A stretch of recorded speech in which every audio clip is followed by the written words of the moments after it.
Testing. Hello. Don't say it. Don't fucking say it. Let us begin. Yeah. I can't believe we made it back to Castle Grayskull. I want to turn so I can see you. Okay. Because I don't like just pretending I'm looking at someone. The Q2N sees all.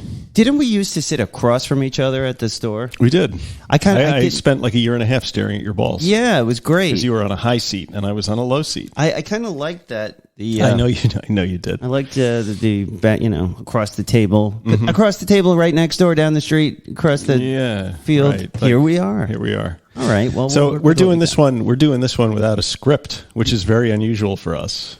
Yeah, you guys who have listened to us for some time know how much I hang on this, the outline and everything. But, we're loosening things up and trying to make it a little more natural, and our time has run out. So we're just sort of, I think we've got a lot to talk about. We do. A very exciting interview that Mike was able to do without me. So, sorry I'm about that. achieving my, my destiny of just being your sidekick. I think that's where this is headed. It's going to be the Mike with Nat X. Can I just tell you, I'm not a fan of doing those interviews alone because it starts to get really sort of, I don't know. There's no there's a normal trajectory to it without any asides or break-ins or anything, and I get bored of myself after a while. Yeah, you have two people. If I'm going on a little thing and then I take a pause and I'm like, okay, Mike's going to save me now and jump in. Yeah. And then it's like vice playing, versa. It's like playing tennis. You hit the ball. So if it's just you and the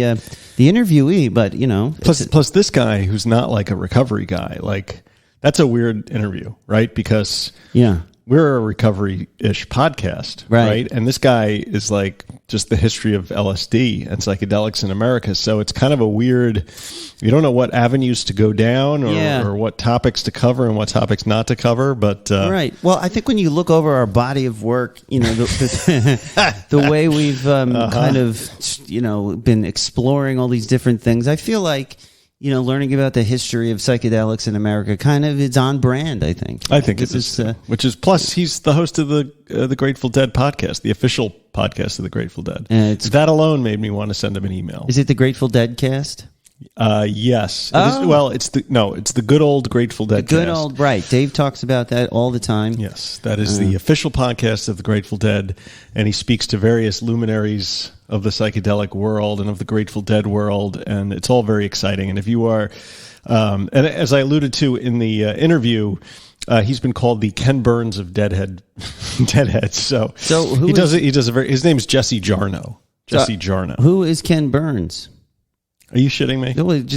No, I'm not shitting you. I don't know who Ken Burns is. Have you ever watched the documentaries like The Civil War, for example, the famous documentary about the Civil War that came out? Gosh, it must have been the late 80s. I remember seeing the VCR set that you could buy on... Well, he was the documentary filmmaker on that. And he also made a bunch of other ones on jazz, on baseball, on American parks. And but he has a certain style. And in fact, when you go into iMovie to edit the video of us, there is a setting that you can click, and it's the Ken Burns setting. And no kidding. Yeah, it puts you... It frames it in a certain way that he's famous for. Wow, how did I miss that one? Anyway, now I know. That's what's great about this show. I'm learning something new every day. Yeah. So anyway, were you going to read it And we're back. Welcome to Recovery in the Middle Ages, the podcast about two middle-aged suburban dads and their pursuit of life, love, and recovery. I'm Nat X. I'm Mike. And boy, do we have a show for you. Today on RMA, the boys return to Castle Grayskull Studios, if I can even pronounce it, and get back together to set ourselves... we're getting set up for a great interview for you guys to listen to for the great Jesse Jarnow of the Good Ole Grateful Deadcast, and we're going to catch up on everything that's been going on in our lives. Welcome back. Can we do that again? Comedy, intrigue. Oh, no, that's the next that's one. later. Okay, never mind. Sorry. This episode is brought to you by Recovering in the Middle Ages Patreon. Yeah. Right? What is Patreon, Nat? It's a members-only subscription service featuring Discord, private message, chat, and video meeting platform for everybody who's on board. It's like having a recovery support family right at your fingertips. The members, we do extra shows, video episodes. We have special merch that you get when you've been a member for a couple of months. Yeah. And, they've been going out. People have been really enjoying it. Yeah.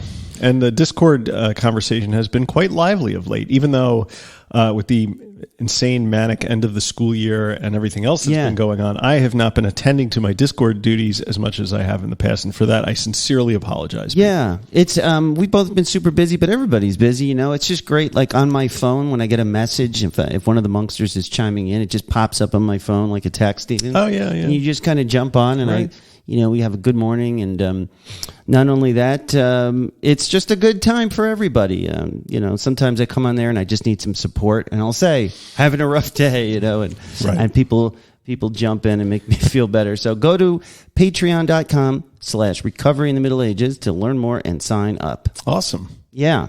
There's other places people can get a hold of us, right? Is our website back up and cooking? So, yeah, middleagesrecovery.com. There's been some talk of the secure certificate expiring. And is it re-upped? It's re-upped. It's Can people buy a T-shirt there? You should be able to buy a T-shirt. I'm thinking of doing a test purchase, though, just to see if it's really working. We may as well buy our own shirts because no one else is buying them. I think, we may have to. Maybe we'll give some out at DopeyCon 3 coming up. Oh, yeah. October 1st. We should plug that, but I think Dave finally found a spot, right?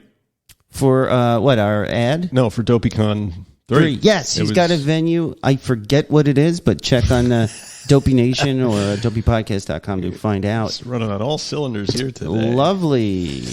And I just have one more thing to say before we continue. Okay. Last thing. Okay. We can almost close the show after I say all right. this. Welcome to all the Monksters listening stateside, around the world, down the street, across the table, and right next door. Welcome all. Settle in, buckle up, and get ready for excitement, comedy, tragedy, intrigue, mystery, and so much more. And I think we just talked about where we can find us. Right, we did. And, we're going out of order. This must be destroying your mind. Yeah, it is. Guys, no one else cares but me. But it's kind of fun stuff. I wonder if this is like the part that people skip past, like they do in Dopey when they read the ads. Yeah, probably. Yeah. I feel like you have to do it for like the 3 people who might hear it. Yeah. Right. You got to always say who you are and what you're doing and where to find you. We should sell those T-shirts at a greatly discounted rate at DopeyCon, but I don't know if Dave would appreciate the competition. He's got his own T-shirts to sell. Yeah. We might have to give them away. Maybe we'll have a contest and a wet T-shirt contest. A wet T-shirt contest. Great reviews will be read on the air. I feel like we have. If you go to Apple Podcasts and give us a review in 5 stars, that would be appreciated because we do read them. Did we get a new one? Yeah, we do have a new one. So thank you guys. We're just piling up the reviews, and it's really cool to hear. Are you going to read the new one? I was going to. This last one was just love it. 5 stars. Love every episode. These gentlemen do a fantastic job with this podcast. Entertaining, inspiring, and educational. Thank you. Gentlemen.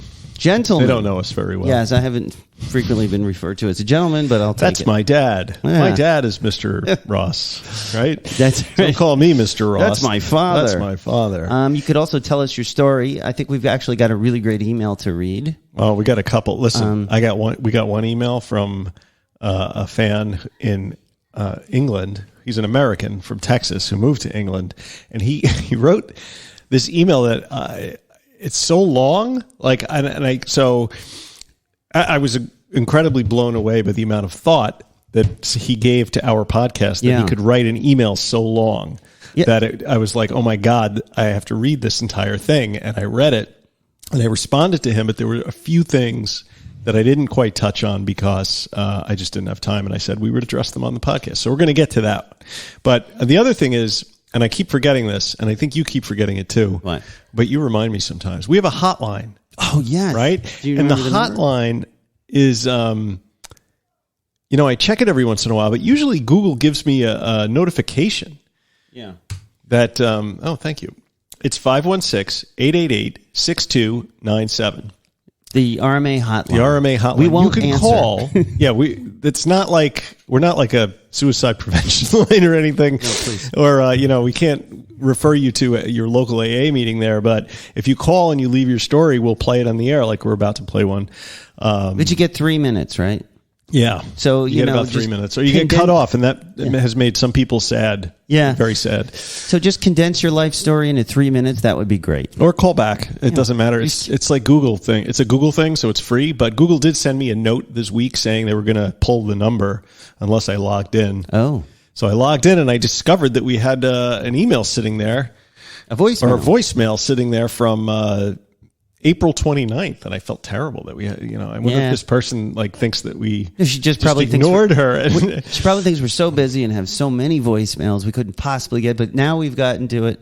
And yes. So should I play it now? Yes. Roll tape. Okay. Here we go. And then I'm going to turn on these lights because the camera probably sees us in the dark. Oh. Okay. Here we go.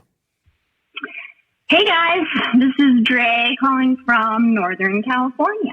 And my coworker gave me an unexpected Friday off, which is amazing.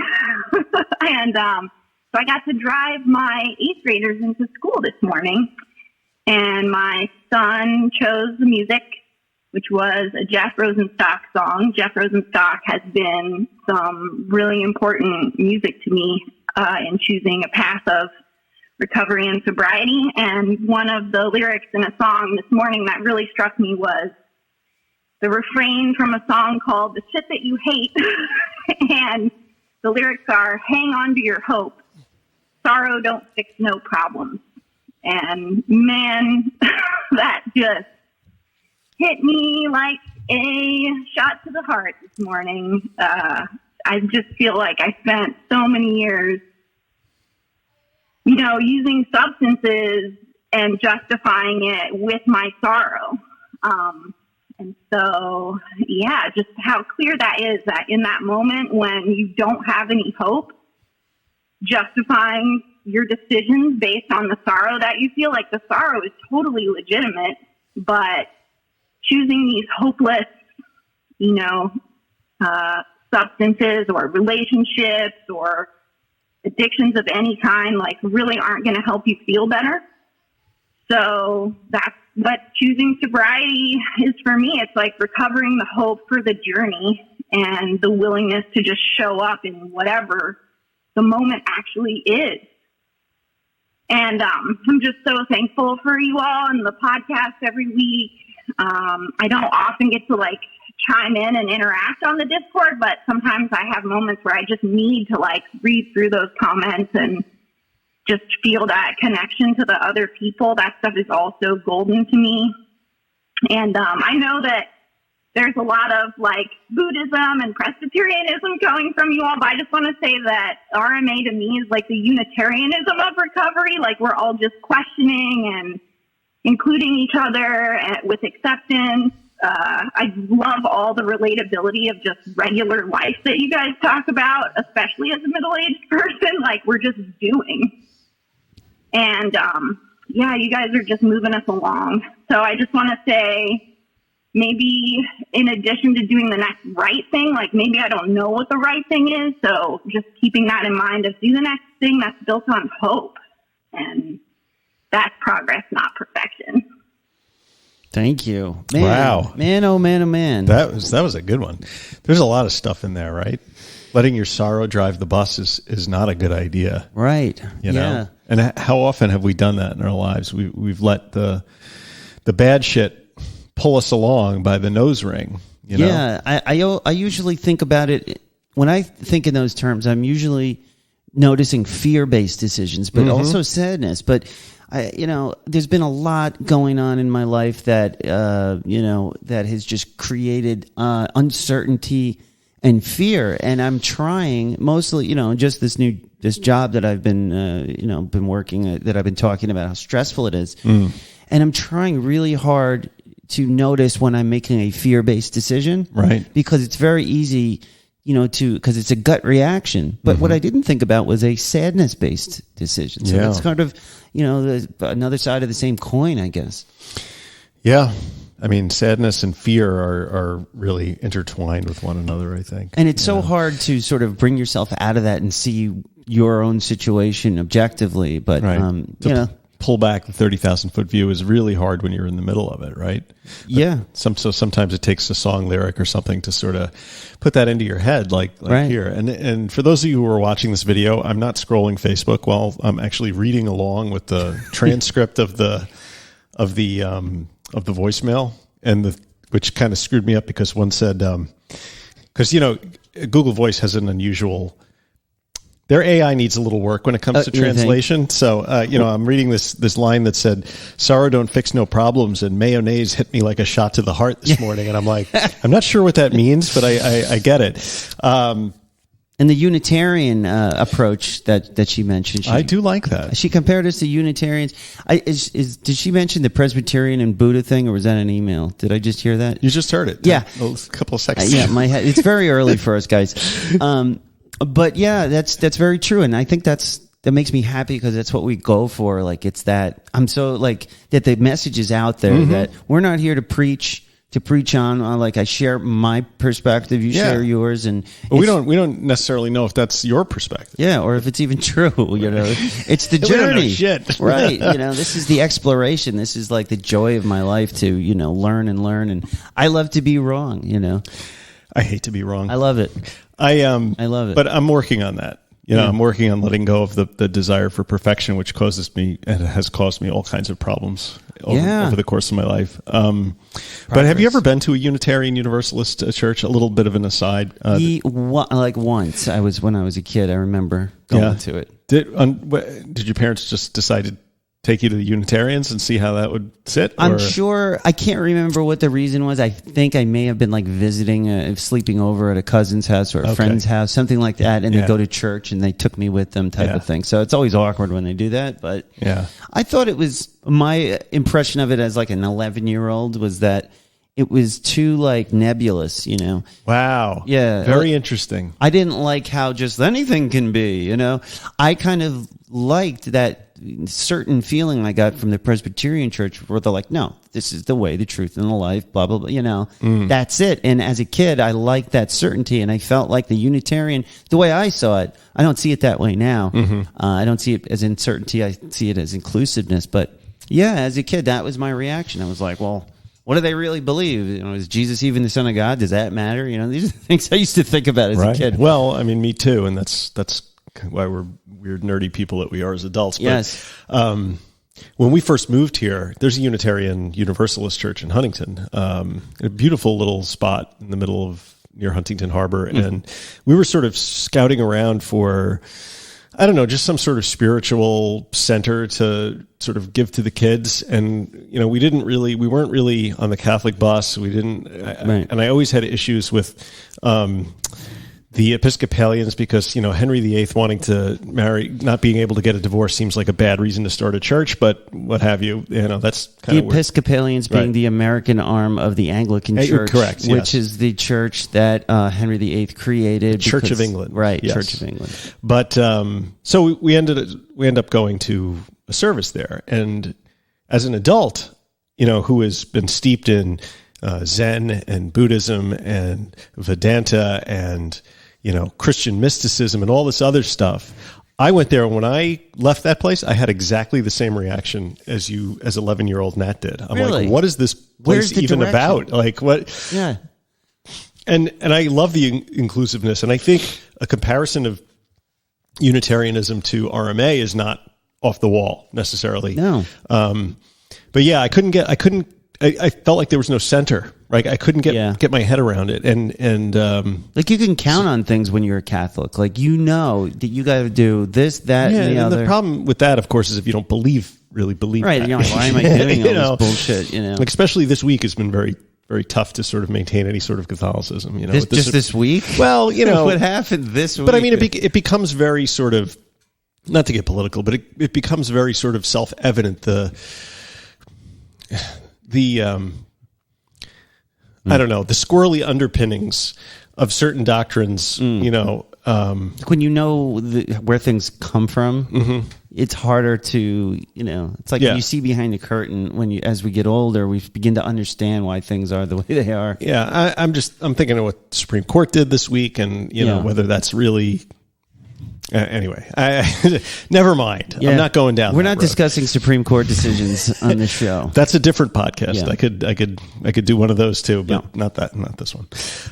So maybe we should get into the email. Yes. A little bit, right? Yes. Unless you want to talk about what's going on at work. Why don't you do that first while I find the emails? I'm thinking of how to discuss this because I haven't talked a lot about exactly what was happening at this company that I was hired to basically run. It's been extremely emotionally and intellectually and just physically draining. The long and short of it is the person who basically hired me to help ended up not doing their part. And I discovered a lot of things that had been going on that as my new position, I couldn't ignore, and nor would I take responsibility. And I couldn't because I hadn't been there for the previous 8 years. And as I began to fix things and set things the way they should be in business, like basic things, I began to notice that there was, and I have to be careful how I talk about this because I'm sure that anything I say will be held against me. But it just couldn't be ignored anymore. And long and the short of it is that person had to be let go or due to just total, negligence. And it was just really, really bad. And now it's just me. And I didn't have this partner who I thought I would have, kind of guiding me through this new industry. And it's like there's so many moving parts. And it's so it's just crazy. It's a great business, but it has been so tough for me because on a personal level with this person who, and it's been really, really tough. But why do I keep doing it? It's because I've gotten to know the people that work for me and with me. And that's the way I see it. I'm looking at it as a team, and they weren't getting their due respect for all the work they do. And so it's been great just getting to know those people, and I really care about them. And I talk a lot to them about the sanctity of the workplace and how, everybody can come to the office and feel good about being there and set their whatever's going on in their lives aside and just focus on a common goal that helps all of us, And I making money. Yeah, well, that's it. We're there to provide for our families, essentially. Right. And each one of us at the company has a role in that, And I think that everyone that's left and who we've hired since I got there is on board with that. And I feel like finally we can move forward in a positive way. There's a lot of trauma from previous instances at that company. So it's me trying to get their trust, and I think I've been doing that. And this just last bit of unpleasantness, I can't say we didn't know it was going to happen, but I was hoping it wouldn't, basically. And so that's where we are. So it's an exciting time. It's a very sad time. It's a very busy time. But that's, I'm hoping that this last thing that happened, will just be the start of a lot easier positive momentum forward. Do I sound diplomatic enough? Yes. Good. You sound like this is the same spiel you gave to your employees. Yeah.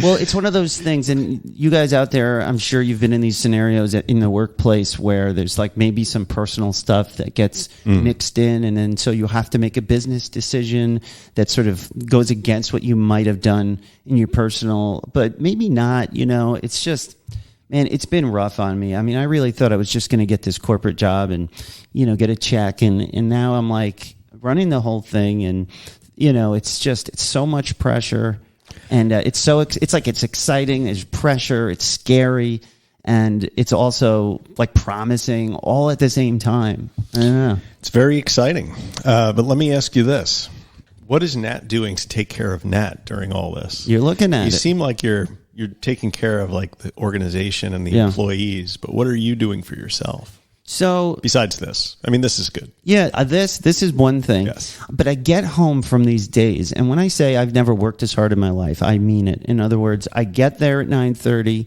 I leave at 5:30, and every single moment I'm in that office, I'm doing at least 3 things at once, minimum. I'm managing this. I'm answering a call. But that's very difficult to maintain over time. And it's amazing how long it's been 5 months I've been keeping it up. And it is difficult, and I have days where I'm off, and I haven't resorted to drinking or drugs. Well, that was my next question. Like, have you felt the desire? Have you said that, man, what I really could use now is I could use a stiff drink?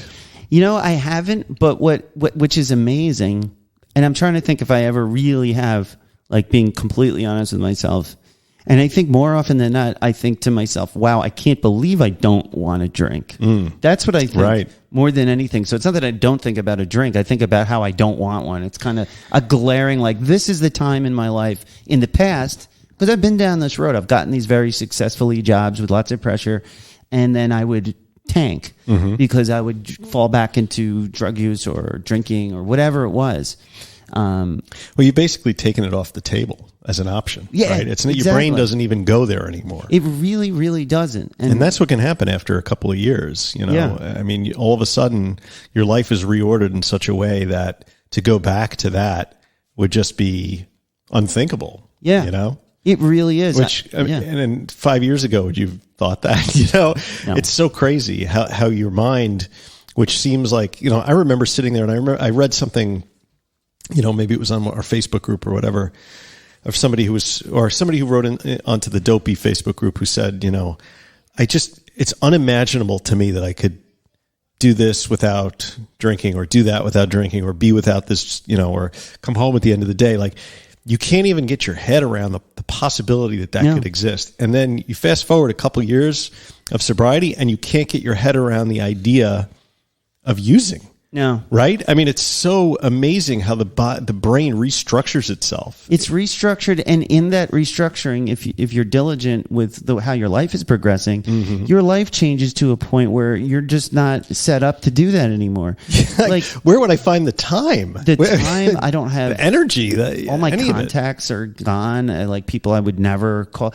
Like, maybe 4 or 5 years ago, or maybe let's say 6, because I keep getting more time, but let's say 6 or 7 years ago, I was in a place where I still had my old phone number, so people could still call me. I still had, even if, and this is when I was really trying to get sober, because, unsuccessfully, so I was trying, which meant I would block my dealers and things like that. But if I got into a situation where I was like, this is it, I would have things like, if this happens, I'm just going to make a call. Right. And I could still sort of reach back to that. So do you think you left all that stuff in that sort of scaffolding in place because part of you in the back of your head was like, if things get too bad, I always have that phone number I can always call? Because, Anna Lemke, who we've talked about, who talks about this, the dopamine stuff, right, talks about the idea of self-binding. Yes. Which is, you change the phone number, you put the phone in a case that won't open for 5 hours, all this kind of stuff. And I too, in the early, days of sobriety, like, I made sure that I had given myself an out of some sort, that if I wanted to drift back, there was a way that I could re-engage and do that, Yeah, they call that reservations. I remember when I first started being forced into recovery rooms and things like that. I remember them talking about that a lot. Reservations, if in the back of your mind they call that, you're making a reservation for a later date to use. Yeah. That's what that is.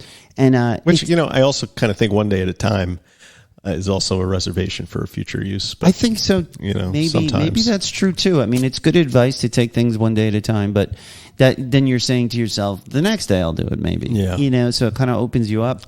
I don't know, but what I do know is that, it is possible. I'm not saying I'm never going to fall off the wagon again, because who the hell knows? But I'm not. I don't know. See, is that a reservation? I feel like any time I've ever said, it's never happening again, it always happens. So I'm sort of hedging my bets. Never, man. I'm hedging my bets. But, I mean, it's funny because Dave said this to me. When I recorded on Dopey's Patreon, I did a Patreon show. So if you want to hear that, you have to get on his Patreon. And I remember saying to Dave something like, I would never drink again. Or the way I'm going, like, I don't feel it. I don't want it. And he actually was the one to warn me a bit. Like, you're like, watch what you talk about. You better stay humble, and you better stay, paying attention. Don't trust yourself too much. He was basically saying. You can stay humble and still have this idea in your head that you're never going to drink again. Yeah. I mean, it seems like a lot of AA gobbledygook. Well, there's a lot of AA going on. But anyway, it made me think, maybe don't be so confident. Maybe stay humble, don't start wandering into bars just because I can. That's really funny that you should mention that, because I've been thinking about that lately, that the fact that I have not been in a bar in 2 years, whatever, aside from these corporate events, which I found myself getting bored shitless after, a half hour, right. 45 minutes in a bar. But I was starting to think, because I've been reading some stuff about people. I read this woman posted something, again, I don't know if it was Dopey or our Facebook group, because they all tend to run together. Right. No, it was the Peloton sober group, right? She was relatively new to sobriety, but she was like, I'm really like, I can't go to bars. It's not fun anymore and all this stuff. And like, but she didn't like have the idea in her head that maybe not going to the bars was the answer. Right. You know what I mean? It was like, fun, she wasn't at the stage yet where she had found other things. Yeah. It was still like, I want to participate in this thing that I used to do for hours and hours every week, but it's just not fun anymore, because I can't do the drinking thing, the drinking part of it, Right. Because what's going on in a bar? Right. And, and after like the first 45 minutes, like it's the same conversation over and over, and you're not really covering any new ground, and it's boring as shit. And yeah, this just made me think of a pertinent anecdote. When I was in when I was in one of these outpatient facilities, I was just those of you who don't know, I was like court mandated to complete an outpatient rehab situation. In any case, I was in many of them because I kept getting kicked out. So this one, I'll never forget, because I would be there for so long. I was there for years type of thing, where other people would be in and out, So it was interesting. I'd see new people and kind of like watch them come and go, and like listen to their different, the things they would say to make excuses. This one guy, and it was all people who were there because they were going through a divorce and the court mandated it or something like that, or a DWI. So there's a lot of people who weren't really there to recover. Right. You know what I mean? Or they were there because they had to, kind of like me. So this one guy, his big thing, the thing that was keeping him in like bars and stuff, because we kept telling him, you really like, if you hang out in a barbershop long enough, right. you're going to get a haircut. Right. So he's like, I'm in this dart league and we got the playoffs. And if, I don't go there to drink. I go there to play darts. And we were all just like shaking our heads. They're like, buddy. And then every time he would go to one of these dart tournaments, what do you think happened? Yeah, course, and ultimately he got kicked out. But there's sort of that connection. Like, he's got to play darts. And no, you don't really have to.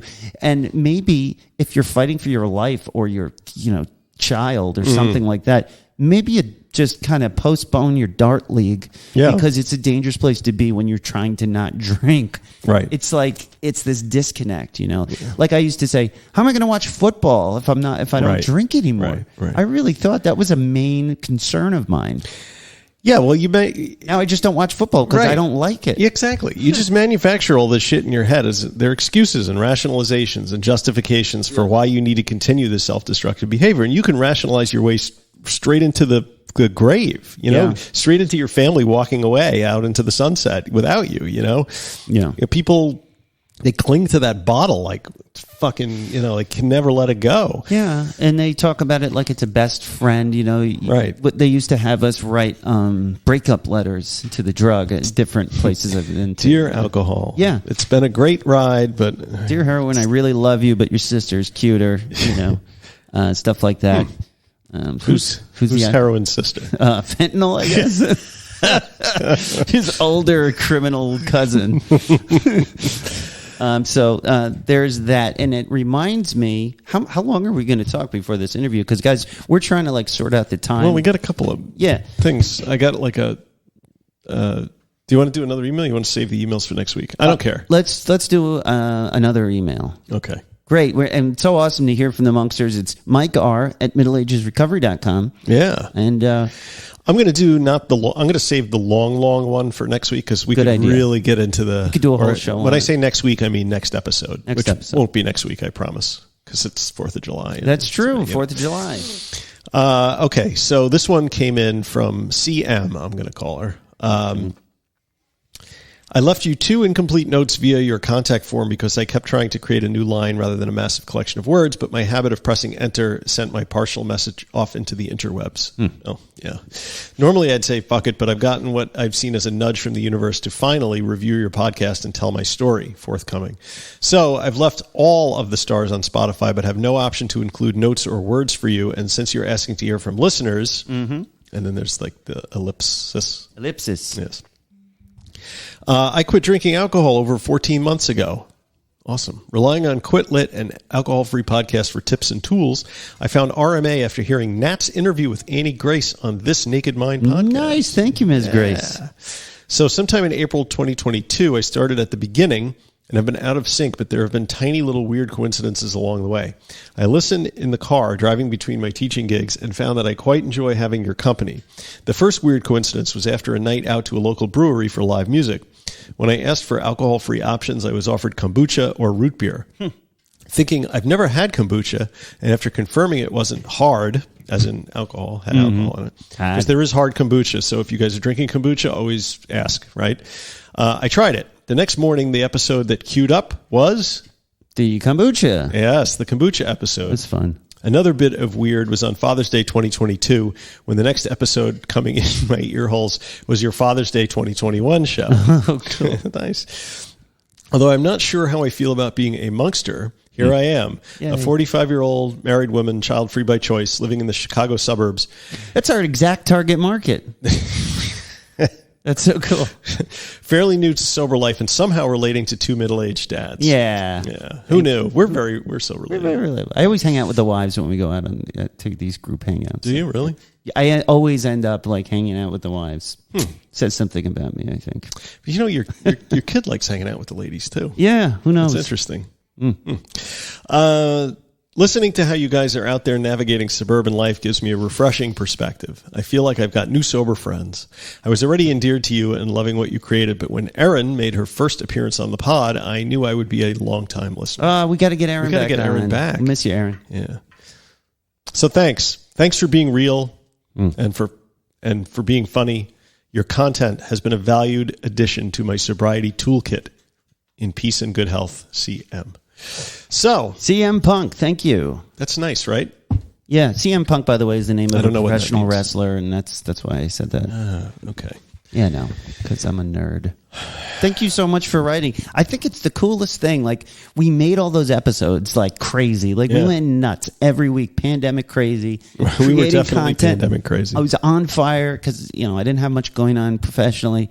And it's so cool that it's living out there, and all of these great conversations we've had with each other are on tape. Yes, because that's what I initially sort of envisioned for this podcast. I'm like, me and Mike, I've always wanted to hang out with this guy and get to know him, and now I've found out that he's got a lot more in common with me than I thought, and I think it would be great to document the progression of this friendship. That was initially, I thought that was my hook. I'm like, this is going to be cool. People might be interested to see like how 2 previously anonymous, alcoholics in the same town. Like, I thought it was compelling, It is. It's together. A great story, yeah. And it's cool. So it's like sort of documenting our friendship and also our recovery. So it didn't exactly, head in that direction, but I think it is inadvertently. Yeah. I don't think I'm going to go back and listen, but no, I kind of want to, but I'm scared, because and I guess anybody that has a podcast goes through this to some level. People that go back and they start at the beginning and then they write you and they're talking about stuff that happened like 2 years ago, and you're like, what the fuck? What are they talking? I don't even remember that. Yeah. But it's but you mean something to people, you help them, and it's not only an incredible honor, but it's like an incredible feeling of responsibility. Yeah, that you have a platform and you're not going to be out there telling people like to go do, things. Yeah, and it gets me like, because we've been missing a couple of weeks here and there. We're trying to change our schedule to match, the post-pandemic universe. And, when I hear emails from people who are just starting to listen, that's what gets me. I forget sometimes that, the monksters are out there, and I want to talk to you as much as you want to talk to me. And I think it's such a cool, like, relationship that we have with the listeners. So very cool. Thank you so much for writing. Even during the hiatus that we took, you look at the downloads, and there's like a few hundred a day. Like people are just like still going back. listening. It's like they're going back, then they're finding it for the first time, and it's great. Yeah. So enough said on that one. Enough said on that. Yeah. So the end of the school year is bananas, right? Yes, bananas. And the last couple of weeks has been especially bananas around here because I had, like your son, my son graduated from the 6th grade. Graduated, yes. In the same ceremony. They're heading up to a new school next year. So that was getting ready for all that was time consuming. Time-consuming. There was so many events and lots of events. Oh my goodness! Like every night, one week, last week or the week before, every single night was something, right? Yeah. And then my oldest son graduated from high school last weekend, which is so that was yes. Yeah. Holy Those of you crap. who have been listening from the beginning know that in the beginning that was not a foregone conclusion that was going to happen. Yeah. But I'm glad it did, and he's off to the University of Scranton in the fall. Sweet. We'll see how that goes, but I have positive feelings. My mind is tuned into the universal mind, and hopefully, everything goes well. We shall see. And I love that I get to sort of see you go through it before I do. Yeah. So Mike's kids are older than mine, not all of them, but so it's really it's helpful. Like if one of my older son. He's about to go to the high school, to the 7th grade. They start high school. So now I can ask you, what happened with this one or that? Like, what are we supposed to do? Because I tell you what, we're not supposed to do. We can have that conversation. Yeah. Because things get a little, wiggy. Yeah, I'm worried about that. And those of you out there with kids who are like teenagers, like I have, and Mike, I'm starting to get that anxiety. Yeah, it's awful. Is he going to do what I did? Right. I worry about that, but I feel like if I overly make preventative measures, it's going to just call attention to it. And then also... And they will resent and they will rebel. And they'll say, why do you think I would do that? Right. Like, why do you keep saying don't smoke pot? I wasn't even thinking about it. But now I am. Now... What is so great about this pot that I shouldn't smoke it? You know what? Ben came to me yesterday, and he was like, "Hey, can I get this vape that doesn't have anything in it?" I got that too. And I'm like, and I'm vaping like a schmuck. And I'm like, no, like all that is it's a training wheels device for when they hook you on nicotine a year from now. Like, who is putting this shit on TikTok, like trying to reel in these like 11-year-olds? I had some issues with Noah on that. And, I can't ignore the fact that I still vape. They know I do. They give me a hard time for it. And the schools and commercials and stuff are really going hard against vaping. So I'm really losing credibility. And you have to understand, like, I can't tell my kids, I quit heroin. I'm just doing this. Or right. But for me, I'm like, this is all I'm doing. You know what I mean? And I'm still clinging on to that little pacifier. Mm-hmm. So Right. I've been really trying to, as they say in the South, I'm fixing to quit vaping because, I don't want, because even if I say don't do it, in the back of his mind, he's going to say, Daddy does it. Mm-hmm. And yeah, that's driving me nuts. But they just banned Juuls last week. What do you mean banned? They banned Juul cannot sell their product anywhere in the United States. No shit. Yeah. Wow. Yep. Huh. Okay. Well, there's your recovery in the news for this week. Recovery in the news. Oh, fuck. Jesus Christ. See, this is what happens when I get out of practice. Yeah. But the graduations are good. My kids, of course, one graduated from 2nd grade and the other one, they always call it a right, because that's a new school too, 2nd to 3rd in our little town. And not only that, but my little guy Max is just like doing so great. He won some contest at school. He wrote this poem, and he won. And he got published in this like globally sourced kids book of poetry. And he had a whole thing. We went to the Board of Ed, and they called him up, and he held up an award. And I was so proud of him. And even Noah's getting good grades, too. So even though he's a pain in my ass, and he reminds me of sometimes the worst parts of me, but also, like, he's getting the good and the bad, and I'm trying not to overemphasize the bad stuff. But he still does good in school, better than I ever did. Yeah, that's great. But I don't want to overpraise the younger one because I Right. don't want him to feel bad, and et cetera. It really is a delicate balancing act. So Ben and Noah didn't really hang out much at school this year, but they sort of rekindled their relationship over fishing camp. Yeah. They spent the last week in the Long Island Sound with the captain on Captain Stu's pirate ship. This has been pulling awesome. porgies out of the Sound. They caught a lot of fish this week, man. Yeah, dude. This is one of the coolest things, and I'm so glad that they're actually hanging out. Yeah, they're both upstairs. Because I'm selfishly like I want Noah to be like best friends with Ben, so we can come hang out. Right. And that's why today he's like, "Oh, can I come? I just want to, And I was like, "It's last minute, and that's a shitty thing to do to a friend to just like bring your kid over and like short notice on a Saturday morning." But Everyone was like, "I'm going to take a shower. This is on you." Because at first I was like, nah, I don't think that's such a great idea. So I was like, let me just text Mark. He's pretty easygoing. Maybe he won't care. And I don't care. And so here he is. And it's been really cool. The porgies. Yeah. Those of you out there that have never eaten a porgy, like I never ate one before, they're so freaking good. And Noah is taking this opportunity to like cook for the family. Yeah. So a few nights in a row, he brought the porgy home, which is like a white fish. Yeah, and they fillet it basically. right on the boat, so you don't have to do it in your kitchen, which is a great thing. It's all filleted, and Noah like cooked for us a few nights in a row.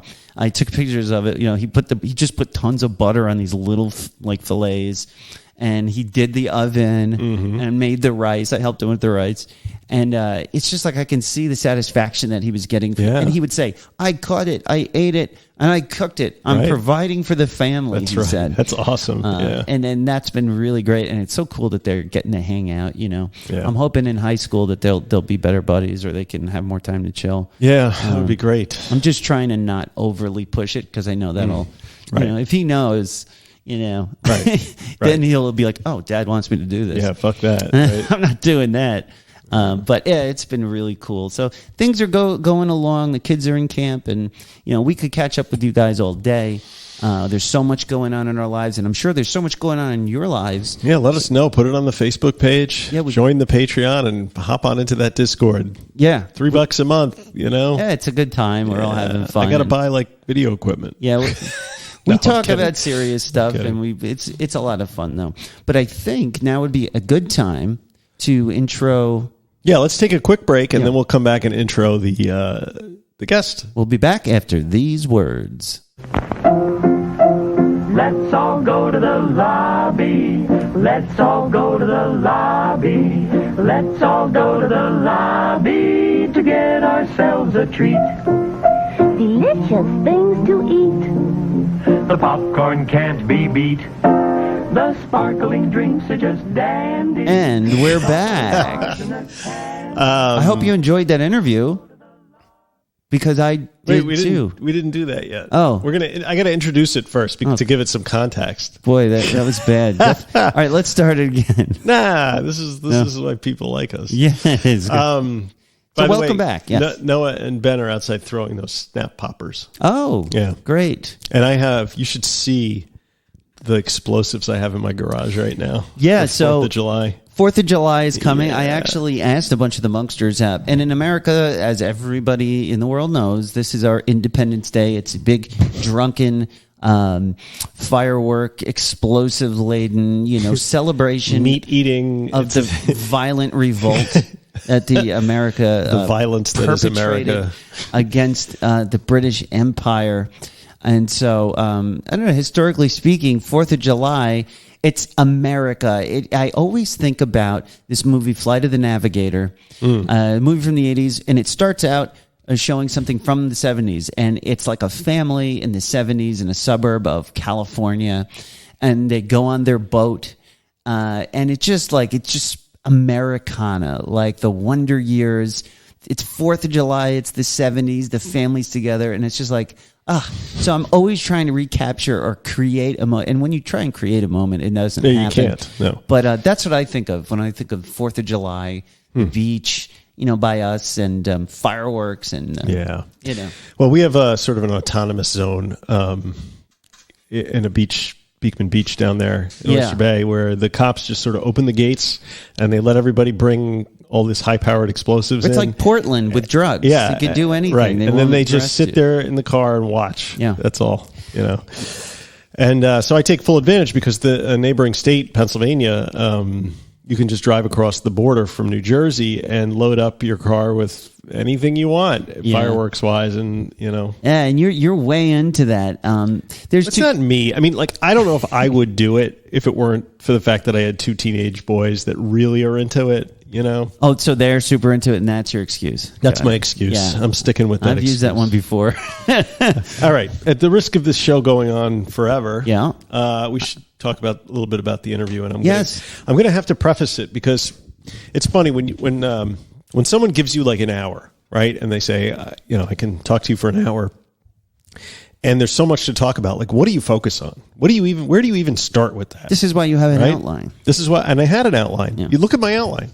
1, 2, it's like 5 pages long for this interview, right? Yeah, you have to bring them back somehow. That happens. I've listened to interviews. You can hear it go off, and then the host's job is to go back. Right, to the middle. right. You have to bring them back, But it's not easy. It's not easy, and plus the topic is like such a sprawling, multi-headed hydra of a topic that it's hard to kind of squeeze it down into something, like of sound bite size. So why am I talking to a guy who literally wrote the book on the history of psychedelics in America? Yes, why? Well, because I have been really into the idea of psychedelics as therapy lately. And I've read some of the studies that show incredible results for addiction. Like there's an 85% success rate for smoking cessation after a year with a single dose of psilocybin. And they've had similarly good results with substance, like alcohol abuse and opiates. And what I find fascinating about that is like the mechanism by which it works is not like a an opioid agonist or something that, or like something like the Sinclair method, like naltrexone, which gets in there and, takes the enjoyment of using the substance away, which is something that we're going to have a guest on within the next few weeks to talk about. But, Right. but what these medicines do is basically they pull you back to a 50,000-foot view, and you can kind of observe what's going on in your life and the whole totality of everything. Lets you be objective, you would say, on your own existence? In a way. And it also reinforces the commonality of experiences between yourself and the rest of the human race, right? And, that sounds like really airy-fairy. The fact that these drugs are not like drugs in the conventional sense of the word, that you take you take naltrexone, you take it, and it's very specific in what it does in terms of getting in between you and alcohol and reducing your cravings and your desires, and that's a normal drug and a normal thing that a drug would do. These are not that kind of thing. So the question with psychedelic therapy is a clinical model even the best way to use these drugs, or do you need to develop a new model? Like shamanism? Well, I mean, that's historically how these things have been used, right? Going back into prehistory and, with the ancient Greeks. And then there's also this theory that I touched on briefly in the interview, how the Eucharist was actually a psychedelic mushroom thing, Really? Yeah, there's some history on that, but it's a little squirrely. That would make sense, though. Like, if people, you gave them a little of the, moldy rye bread or wherever it exists, and then they have this psychedelic experience, it suits it, I think. Yeah, there's a book on it called The Immortality Key, which says that the Eucharist really was a female-centric thing, and that the Eucharist was a forbidden drug, kind of experience. But, I have not read the book, but apparently there was some cover up by the church fathers, in like the early peyote in a way, the way peyote is used. So I guess the larger point I'm trying to make with going into that discussion is that psychedelics have a long history, and the only way you can really understand them as a potential treatment for addiction or for mental health issues is to sort of pick at the through line through history, where they came from, what's been going on with them for the last 50 years in America, what the psychedelic therapeutic underground was all about. Because even though these drugs were made illegal, specifically like LSD and psilocybin, even though they were made illegal in the mid to late 60s, people were such believers in the transformative power of them that a therapeutic underground continued to exist all the way through the 70s, 80s, 90s up to today.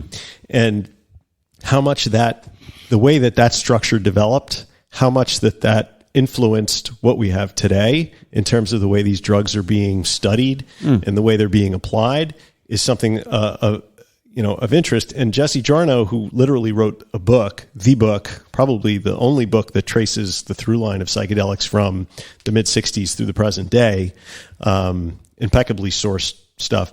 That's why I thought he would be a good guest, and he turned me on to a podcast, which goes into the darker side of the psychedelic therapeutic stuff that's been going on, like some of the PTSD studies that have been done where the data was presented in an exceptionally rosy way, like this podcast called Cover Story by New York Magazine came out about a year ago. They go find some of the participants in the study who paint a very different picture of their experience and how it was not necessarily a positive experience for them. And also there's anytime there's a therapeutic relationship involving a power differential and involving a strong drug that increases your suggestibility, there is the potential for abuse, and a lot of power abuse, sexual abuse, financial abuse has also been noted in the underground psychedelic movement. How much that exceeds what goes on in the normal therapeutic community is kind of an open question. But anyway, with all this stuff swirling around out there, I thought it might be a good idea to talk to somebody who has basically had his fingers on the pulse of the psychedelic movement in America, by virtue of writing the book, by virtue of the fact that he is an expert in the area. Yeah. He knows what the current wholesale price of LSD is. Yeah. And it's a little different from our typical guest because this guy is not in recovery. I mean, he is definitely not in recovery. Right. But like I was saying before, it's still, on message for us. We're studying, right. We talk about that. Yes. The progression of, psychedelics, drugs, all of that stuff, the criminal justice system. All of this for me figures into the whole picture that we're sort of getting at. Right. Yeah. And that was kind of my feeling as well. I don't want our audience to sort of think we've sort of drifted off into left field with this stuff, but they didn't until you said that. He's a fascinating guy, very knowledgeable in his field, also a big Dead freak, which appealed to me on a number of levels. So we talk a little bit about the Grateful Dead, we talk a lot about psychedelics, we talk a little bit about the wharf rats and recovery that kind of sprung up in the Grateful Dead community. Right. Yeah, and it was a great discussion. Jesse was very generous with his time, and I appreciated him sitting down with us. Yeah, and this is our first time with having. Me, not us. Yeah, sorry. This is something I've seen done on some of my favorite podcasts, where one host will do the interview, and then we sort of talk about it. So I think this would be a cool way to get more interviews going. Maybe I'll do one, but it's going to be a great interview. I'm not a Grateful Dead guy. But I don't think you need to be to, really get something out of this. No, and in fact, I talked to him a lot less about the Grateful Dead than I wanted to. Yeah. It's mostly on topic right. for the psychedelic thing. Right. And so with that, here is Jesse Jarnow. My guest this week is Jesse Jarnow. He's a prolific writer on music and on psychedelia, and he's the author of 3 books, right? 3? Right now, yeah. The one that I hope to be talking to him about mostly today is Heads, a Biography of Psychedelic America. That came out in 2016, I think it was. Yeah. And most recent book is Wasn't That a Time? The Weavers, the Blacklist, and the Battle for the Soul of America, which takes a look at Pete Seeger and the Weavers and all the stuff that was going down in the 1950s. Yes. Yeah, and actually ends in kind of the last chapter. Overlaps with the beginning of the psychedelic therapy movement. One of the members of the Weavers, actually 2 of the members of the Weavers, did LSD therapy in 1962, 63, and 64, kind of in the last years of the band. So it was, which I didn't know when I started writing that book. It was kind of a completely unexpected, path crossing. That's an interesting dovetailing, but very, very cool. Also, you wrote a book on Yo La Tengo and the rise of indie rock called A Big Day Coming. That was, I think, your first book in 2012 or so. In addition to that, you are a DJ on WFMU, which is a freeform radio station in New York, host of the Fro Show, right? Frau Show. Frau Show, excuse me. All good. And you are, and that's on Tuesdays, 9 p.m. to midnight? Indeed, and archived at WFMU.org forever thereafter. Right. Yeah. I think a lot of our listeners who are not from the New York area probably have no idea what WFMU is all about. You want to enlighten them a little bit? Sure. It's a long time non-commercial radio station. It started life as a college radio station, and in the 60s, late 60s, went completely freeform, which is, just beyond genre, beyond beyond concept man, and has miraculously more or less survived intact for the last half century. And 30 years ago at this point, the college that they were affiliated with, Uppsala College in New Jersey, went out of business, which is crazy that colleges can go out of business. But the station bought its broadcasting license out from the college, and since then, since the 90s, has been a completely independent, listener-supported radio station in a world that is increasingly rare. That's increasingly non-supportive of non-commercial, listener-supported radio stations, and it's a wonderful sanctuary for strange and delightful music. Yeah, it's a pretty amazing thing that it exists at all. I mean, the only somewhat parallel to that would be something like WBAI, but they're even a little more, focused on normal programming. Right, and extreme, and obviously extremely politicized, which FMU is in a very, very, very different way. But to me, yeah, exactly. BAI or KPFA in the Bay Area or places like that. Which is again a super different model, but kind of this lasting institution of the 60s in a way. This sort of to me, that's one of the things that's really special about FMU is that it still kind of carries this freaky, experimental, open bordered, thing going forward from the 60s. That's it's somewhat anarchistic. It's a real organization and all of that at this point, but that energy to me is still very much there in a continuous way. Yeah, you DJs get pretty much licensed to play whatever you want, right? Oh, yeah. There's listening to some shows there where a guy would just play like a drone for 2 hours or whatever. Oh, yeah. Just all kinds of crazy stuff. But yeah. We're only obligated to give the station ID at the top of every hour and observe the FCC obscenity rules. And even because it's a non-commercial station, you can get away with a couple of non-literal curse words in the late night hours, which is fucking lovely. Non-literal as opposed to literal. As I don't give a shit would be a figurative use. I shat on that would be I took a shit would be a literal use. The difference between the metaphorical act and the physical act. Do you guys have training on that? We do. I mean, it's not. It only takes a few minutes, but yes, we are all briefed on that, and it's a new level of thinking about language that I never had to do before I had my own radio show. So in addition to those hats that you wear quite well, you're also the host of the Good Ole Grateful Deadcast, which is the official podcast of the Grateful Dead, currently in its, you just wrapped up the fourth season? Fifth season. We're starting our third year. We started in the summer of 2020, or we started working on it a while before that, but it launched in the summer of 2020, which completely overwhelmed my life, and it's a lovely thing to be part of. Well, it's certainly apparent from listening to it how much time and care you and your buddies put into putting that together. It's as a dead freak myself.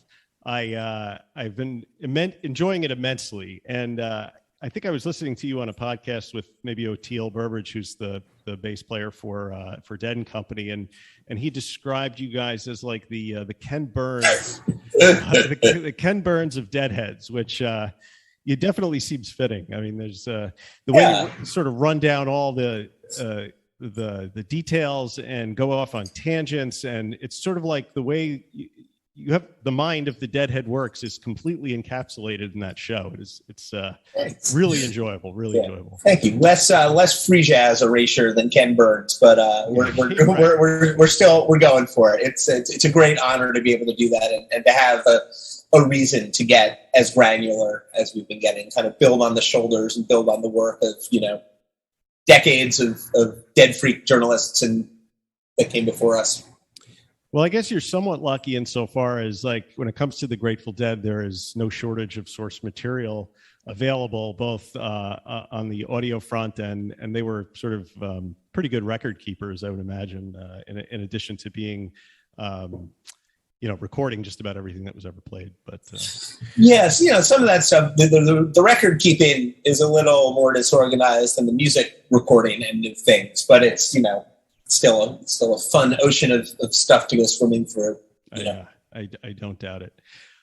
So I reached after you after reading Heads, or listening to Heads, really, because I commute to New Jersey a few days a week. So it was, I have hours and hours on the Cross Bronx to listen to your your audiobook. And it really is it's a sprawling history of psychedelics in America, sort of stretching from, San Francisco to New York City to Europe, and from the early 60s to the present day, 2016 at any rate. And the book really kind of sat really well with me for a few reasons. And one of them was sort of the breadth and the depth to which you got into the history of psychedelics. And second, because you take that history all the way up to the present, because a lot of books on psychedelics sort of focus on that era in the late 60s and the early 70s.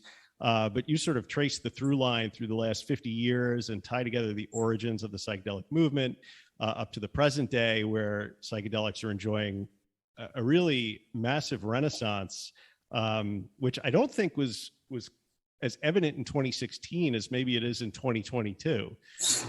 Yeah, it certainly, it was kind of beginning to dawn when I was kind of in the finishing stages of writing it. I wrote it between 2013 and probably by the very beginning of 2016, everything was locked in place. But by the end of 2015, I was still kind of putting the final pieces in. And by that point, it was definitely very obvious that something was happening beyond just kind of a couple of, scattered people doing, reviving research. And in the 5 years since the original book was published, 6 years now, that landscape has completely transformed in just so many different ways, from on the therapy side, on the legality side, even, just the cultural acceptance side. So, it's hard to say I was writing the book at the last possible moment before the psychedelic renaissance happened, because it was that phrase was already well in circulation by the time I was finishing up. But it certainly accelerated beyond my wildest dreams since I finished. And sort of what you said before, just to that point, a large goal of the book was to take the story to the present moment. And the first chapter of the book, actually, the 60s are linearly speaking, if such a thing is actually possible. The 60s are dispensed with after the first chapter in the book, and the rest of the book is, into the 70s and the 80s and the 90s and beyond. And, trying to give, equal-ish representation to all these different periods. The idea that psychedelics have been powerful and, had an enormous impact across all this whole time. Yeah. And that's the other interesting thing is that, all the way through, there's been certainly a big increase in public consciousness about psychedelics, thanks to, in large part to Michael Pollan's book, How to Change Your Mind, which came out in 2018. And that made a big splash.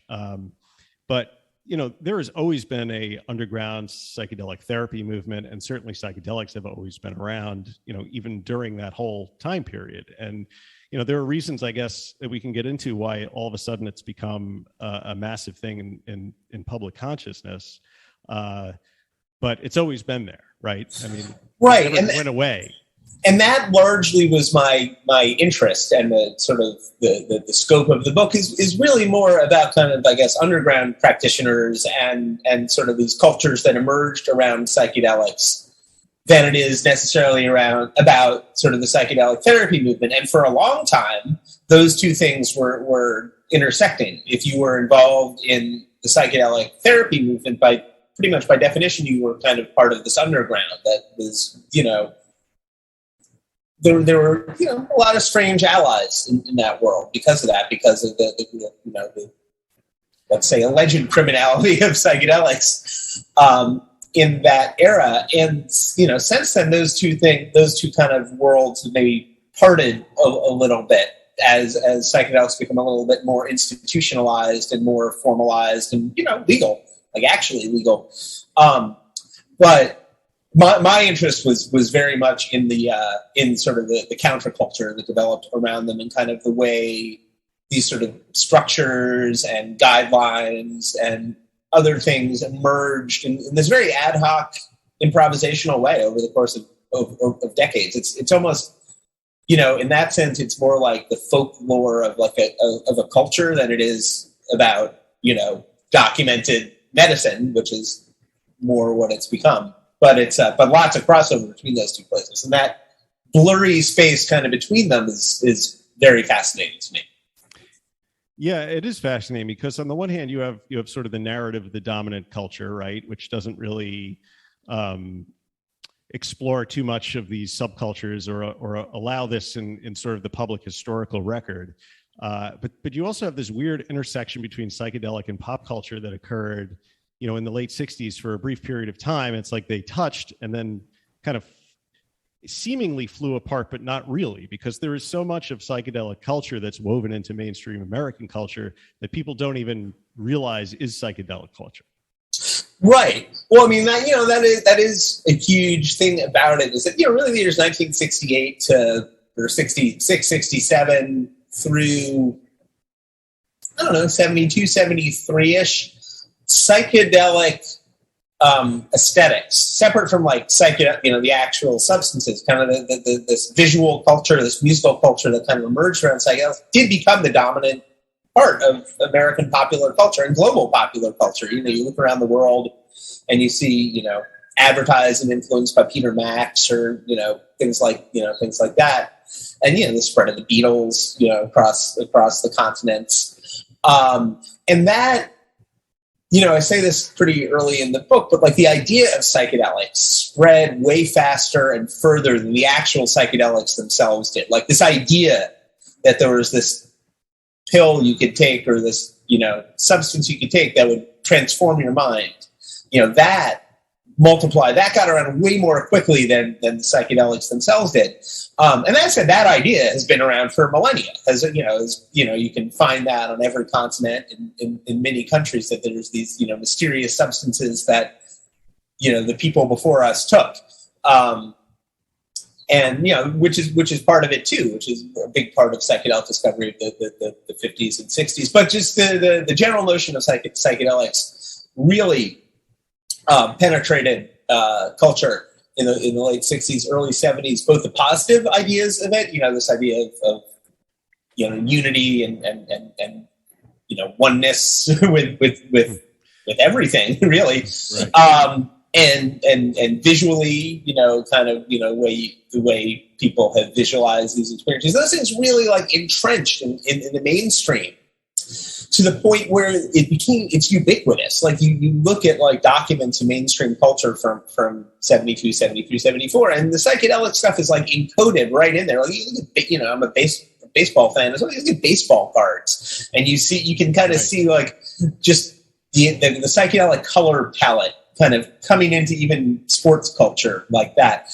And I think one effect of that was that people almost took it for granted. It was kind of almost just a background thing when I was growing up in the 80s, just kind of this,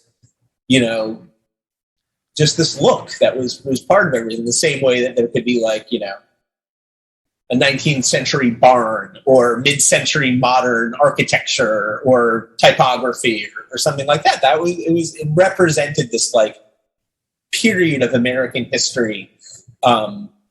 And that's a powerful thing by itself, that it got so far in and so far under the skin of the culture that it's this identifiable thing. like that. But then all kinds of counterbalance to it as well in terms of legality and the Reagan era and everything else. So it's at the same time it was taking over, the art and culture.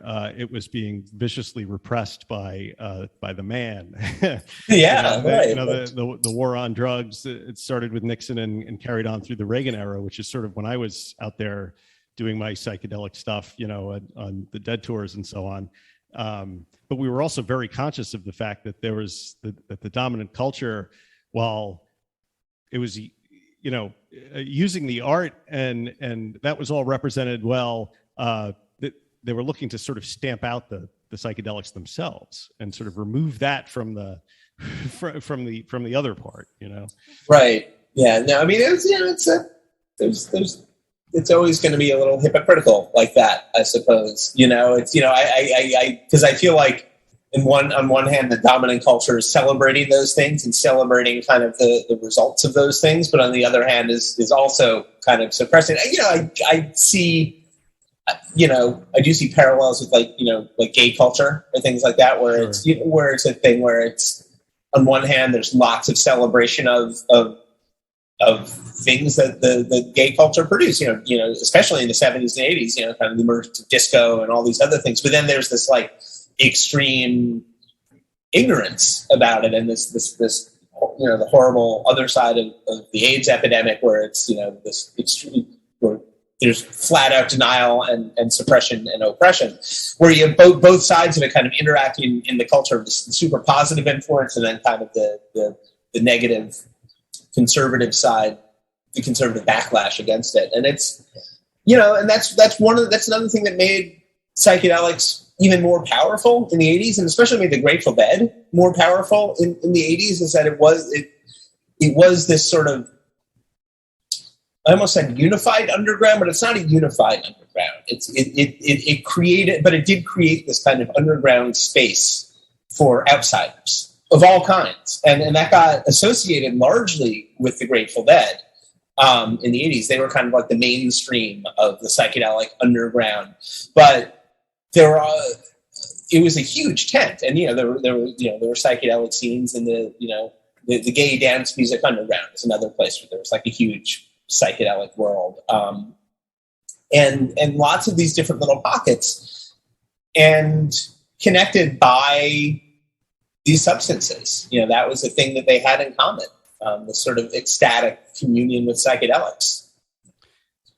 Yeah. I mean, I remember going to my first Dead show. I was 17 years old. I was at a Catholic high school, and I was very sort of sheltered on Long Island. I hadn't really had exposure to much. And, I went to, it was the 3/29/85 Nassau Coliseum show.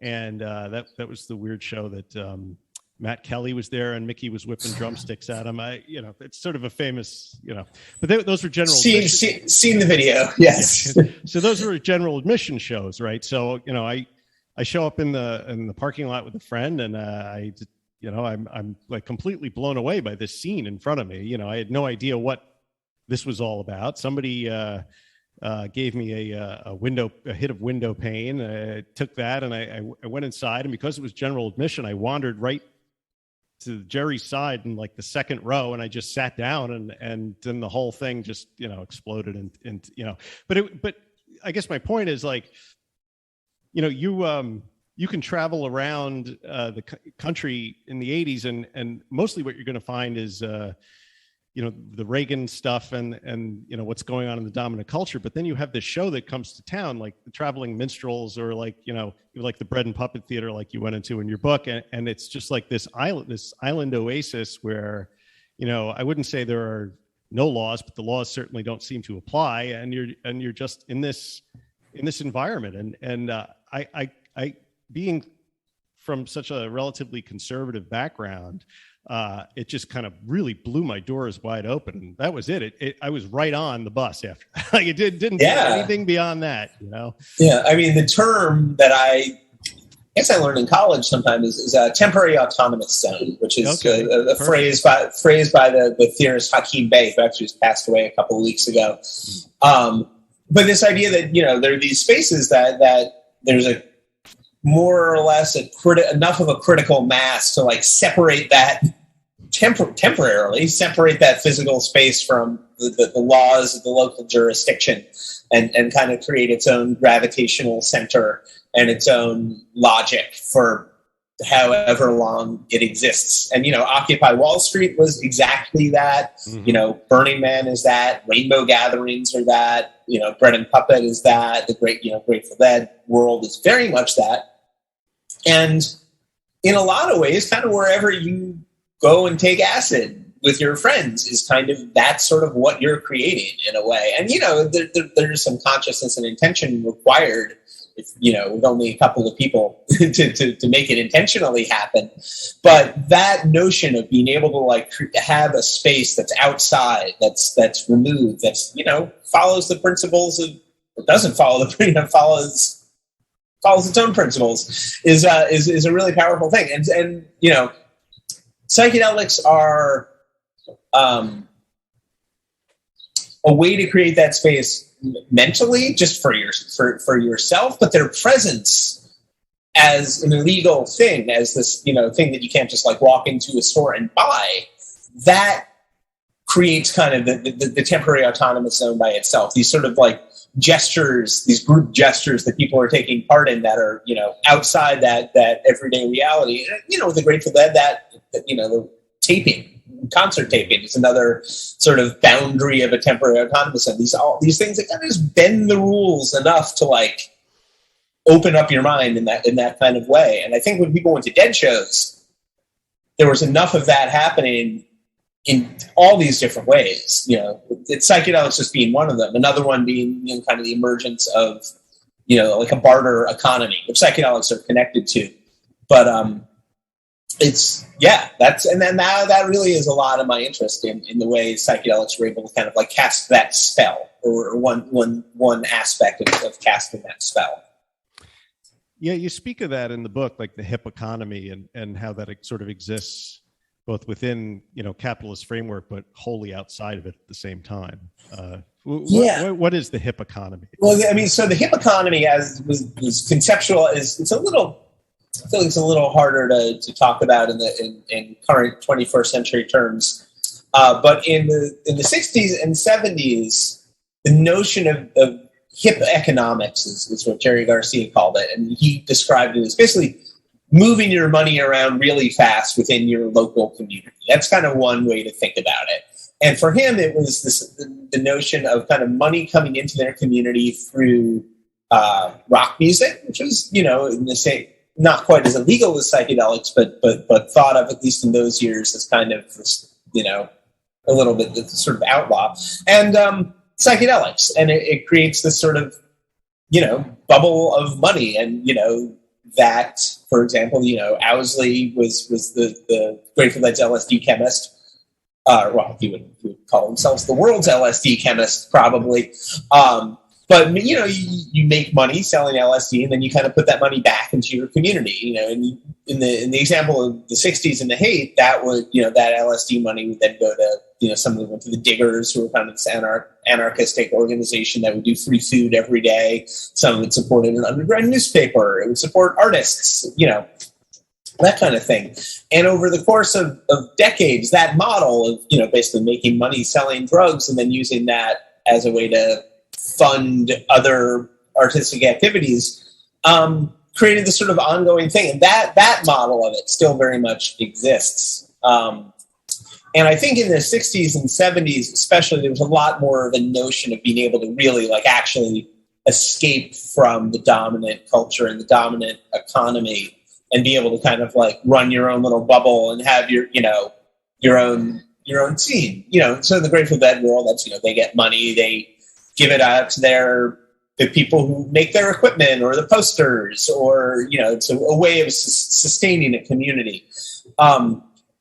In the 21st century, I think that gets more complicated as the economy gets more complicated and such. But to me, at the very least, things like Bitcoin and crypto kind of at least begin their life kind of connected to the hip economy. Like one of the things that was happening at the very tail end of Writing Heads was the emergence of Silk Road or the digital Silk Road, and where drugs were what created value for Bitcoin. Like the thing that gave Bitcoin its initial value, was people selling drugs online.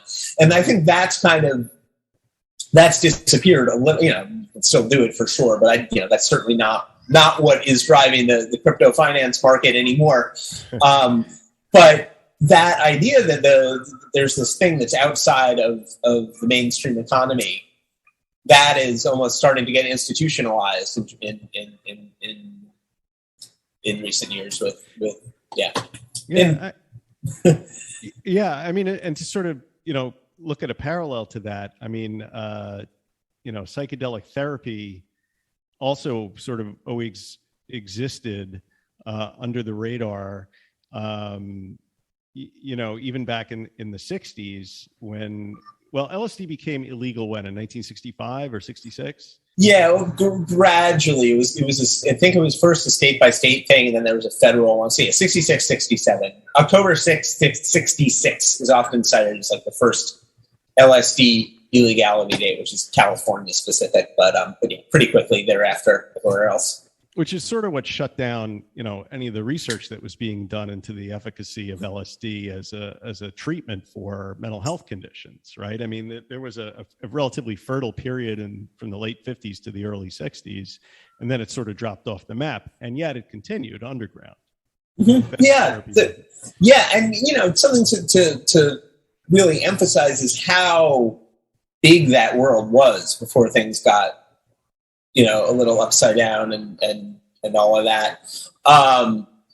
There's a great book called Acid Hype. I'm not remembering the author's name off the top of my head, but it's a scholarly book that examines kind of basically LSD from its invention by Albert Hofmann. It was invented in 1938. It was synthesized for real in 1943. And then, so it's really a study of those kind of 20 years roughly between 1943 and 1964, 65, when things begin to go haywire.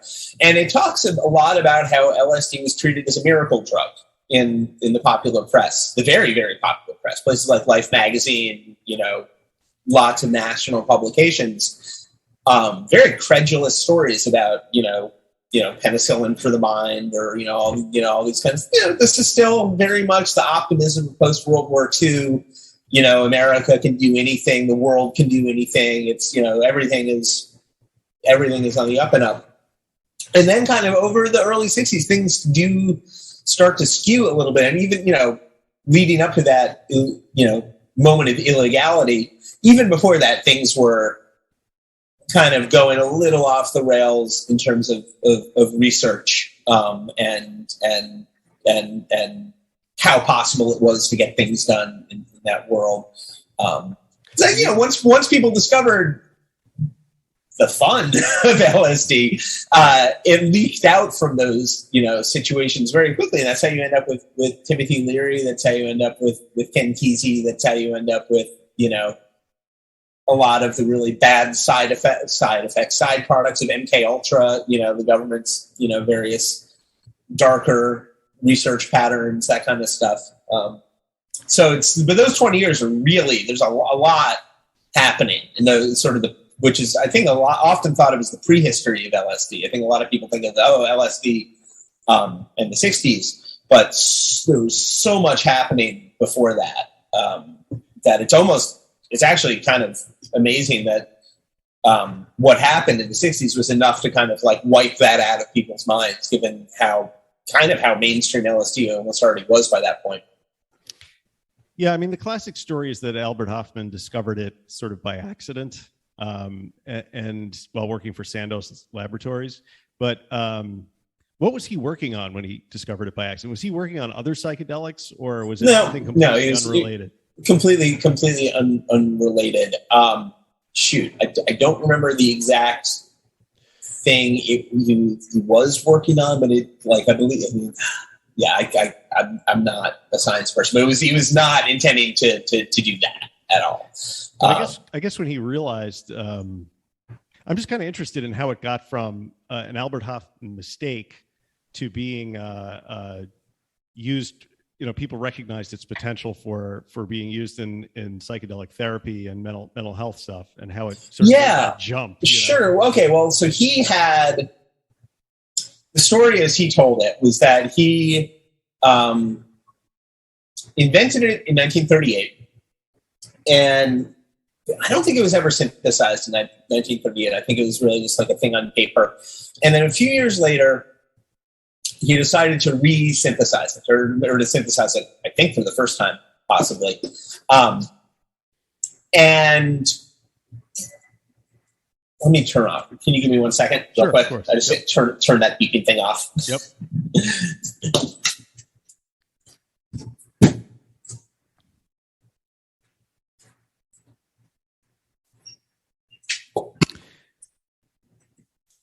And this would be a good time for me to tell you that apparently I'm getting kicked out in 5 minutes, but I'm going to restart it because I thought you only had to upgrade if it was more than 2 people, but apparently Zoom is, strange. It was weird. Anyway. Sorry. Yeah. So he, basically the stories he told is he got some on his fingers, like tiny little minuscule amount, and had what he described as a very mild trip, or what he later understood to be a very mild trip. A few days later, he synthesized. He did it intentionally. He took it intentionally. Took a larger amount, which was 250 micrograms, which he thought was going to be, a tiny amount, but turned out to be an extremely powerful amount, which now referred to as basically a God dose. That's kind of like, that's a lot of LSD to take at once, especially if you've never taken LSD before. Mm-hmm. And he had a really powerful experience, as happens, and that's now remembered as Bicycle Day, where he had to leave work, ride, have his assistant help him get home on a bike, and so he ends up with this powerful thing where it created this incredible explosion in his mind, and it's, doesn't know what to do with it or what it is. And there's actually still a lot of history to be researched in this kind of murky moment. Mike J., who wrote a great book about mescaline, just called Mescaline, has done some work in the Sandoz archives about kind of the earliest iterations, like, what happened in 1943, and has written some articles about that. And, there are stories of Hoffman, I believe, going to after going to his bosses. I think there are even stories of him meeting with the government and in that era about this thing, and not really knowing how to understand it or what it was. And other than that, it created this incredible thing that happened in the user's mind. And my understanding is that basically Sandoz was like, we have this new wonder drug, but we don't really know what it does. Order a sample, try it for yourself, let us know what you figure out. That's kind of the... So you could just write to Sandoz and they'd send you some acid? Okay. I mean, if you were a properly qualified scientist, if you had some, institutional affiliation, or if you could convince them that you had some institutional affiliation. There's lots of stories about people writing to Sandoz and just kind of coming up with a cover story and having them, and then receiving some ungodly amount of acid in return.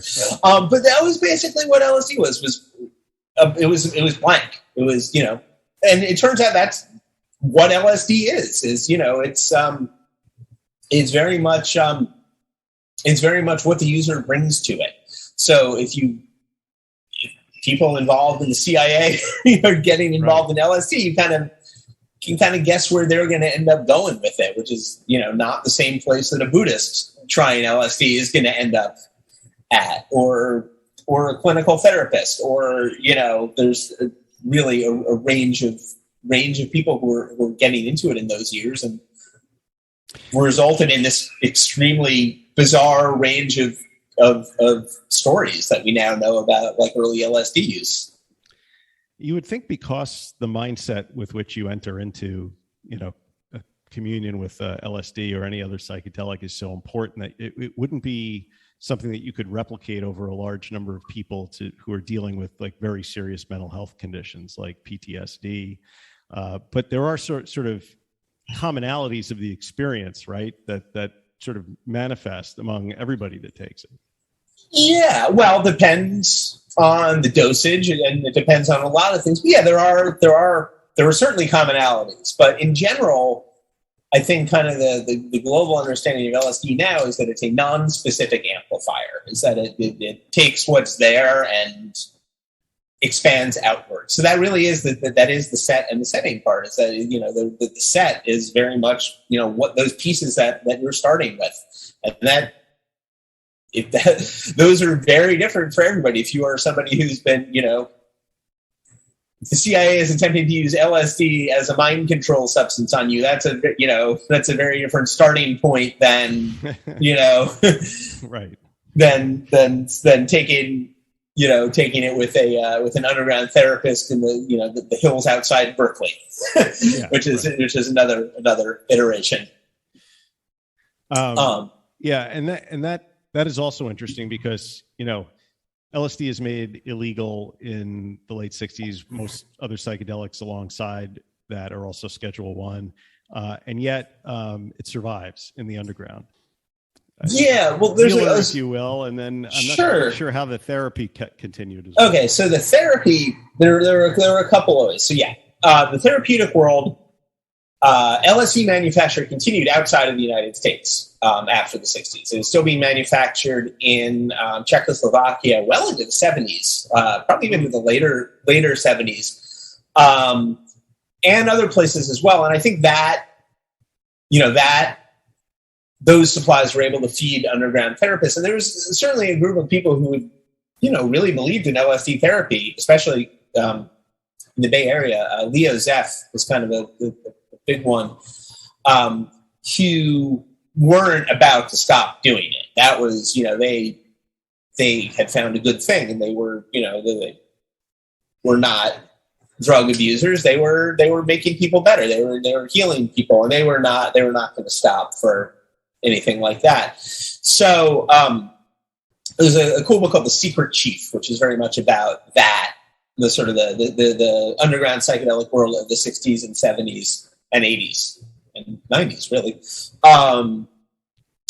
So that's kind of one part of this. They're kind of keeping the torch lit for the therapy stuff. There enough of a community had already formed around psychedelic therapy then for the momentum to sort of carry itself. At this point, was that therapy directed towards, sort of what it's being looked at for today, like PTSD, addiction issues, or was it more, just sort of depression or whole self-integration or something a little more?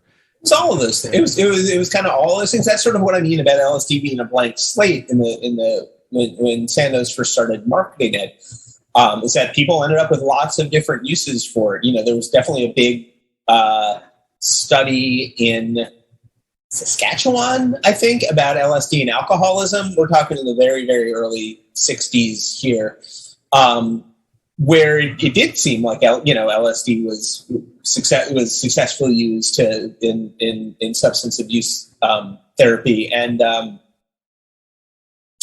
Bill W. from AA was an early psychedelics user. And my understanding of this part of the story is that he wanted to make it a standard part of the program until it was threatened. It caused a political brouhaha, as you might expect.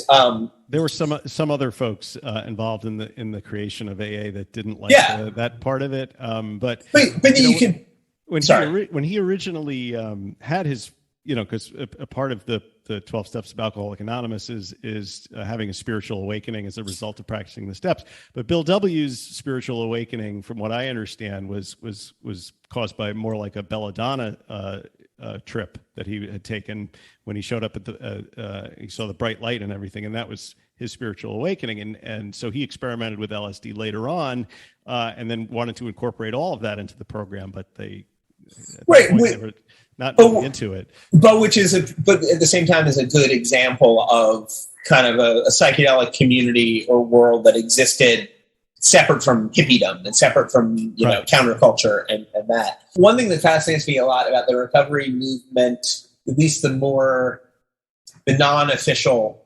12-step stuff, is that it is actually an anarchistic group. That there really is this mutual aid aspect to it, where it's, you only need two people to have a meeting. This was one of the things that was, I have lots and lots of friends who are in recovery. I've, very, very close to this world. And that's one of the things that moves me about the recovery world in a really deep way, is that it is that. It's not like AA International, sign up for our program. It's self-organizing in a way that's extremely inspiring and moving. And seeing that emerge in the Grateful Dead context, and this notion of the wharf rats, or the fellowship they call it in the fish world, or whatever, where they're not official AA groups, they're definitely unaffiliated, and following kind of they do the steps, but they're kind of working through their own thing. But this idea that there's this like model. And to me, that's actually something that's shared with the LSD world, kind of what I was telling about before, that there is this sort of knowledge of how this works, and sort of, this idea of mutual support it runs really, really deep, that it goes beyond the institutions of mainstream society. Even though AA is very much accepted as part of mainstream society right now, I just love this idea. It's just powerful to me that it follows its own thing. It is, and even people who don't necessarily adhere to all of the things in the 12 steps come together for the community of it. Exactly. It's an instant community of people with shared experiences, and that is what makes it incredibly valuable, in my opinion, whether or not you would adhere to the steps or you don't. And that's something that when I see that in the context of like a Grateful Dead related show, like, kind of makes me cry. Actually, really, I feel like. I don't consider myself part of the recovery community, but just seeing that really moves me, that there's this thing that people can do this sober, that people can do this on their own terms, and that they can still make the Grateful Dead world, the music world, like an important part of their life. And there's this community that allows that to happen, that sort of finds those connections within that world. And that's, there's something so joyous to me about that those two things can be separated like that, For sure. I mean, the Dead's music to me has always sort of transcended drugs. I mean, I run, and I've gotten more high listening to a good soundboard while I'm running than I ever did at a Dead show when I was on acid. So it's just so weird how that gets inside your head and stuff and all that. But yeah. So yeah, the Wharf Rats, great organization, great group of people. Yeah, very interesting discussion. I think we got a little off track though. Just heading back to basically how the torch for psychedelics was kept alive during the era of fairly intense prohibition. Owsley Stanley was really there. Was really the first person to manufacture LSD outside successfully at a large scale outside of officially licensed Sandoz manufacturers. Right. And that, that's what created the psychedelic world. That was 1965, 1966. And suddenly there was a whole world of people who were exposed to it and wanted to try it. And once that happened, that cat was out of the bag. That wasn't going away. And that inspired kind of the next generation of underground chemists to follow Bear down that rabbit hole. And then you get, people like Nick Sand and Tim Scully, and then that ends up resulting in the Brotherhood of Eternal Love, which was this organization or disorganization or attitude, or I mean, it's hard to just say exactly what the Brotherhood was or wasn't, but that was kind of the group that really organized wide-scale distribution over a long period of time, or facilitated it in some way.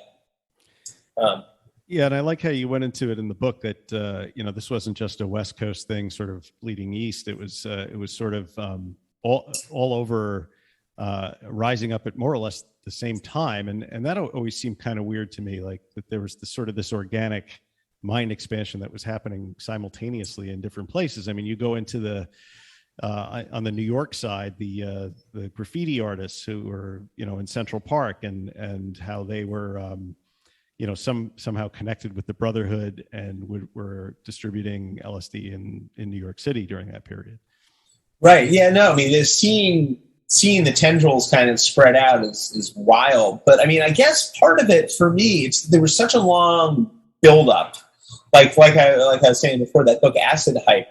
It's just the notion of psychedelics were in the mainstream culture before psychedelics themselves really took hold. There's a Life magazine cover in 1957 about Gordon Wasson's trip to discover mushrooms in Mexico. Psilocybin mushrooms becoming famously the first white man to take them. And so all this stuff is very much in kind of happening together. There's also kind of a peyote moment is happening as well when people. So the peyote church is, it's been used. Peyote obviously been used for millennia as part of rituals and as part of spiritual practices. But the Native American church as this protected thing for peyote users is mostly a 20th century evolution, where anybody who's paying attention to it beyond just the local group. So kind of in the same moment here, late 50s, early 60s, people are also discovering that you can mail order peyote from Mexico. So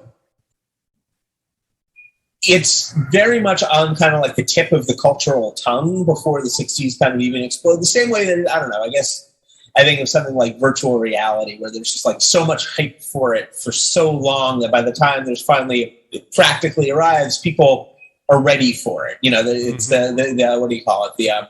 Like an Overton window kind of thing, where it's, gradually, things are being shifted towards, there are these like wild substances you can take that do crazy things to your mind.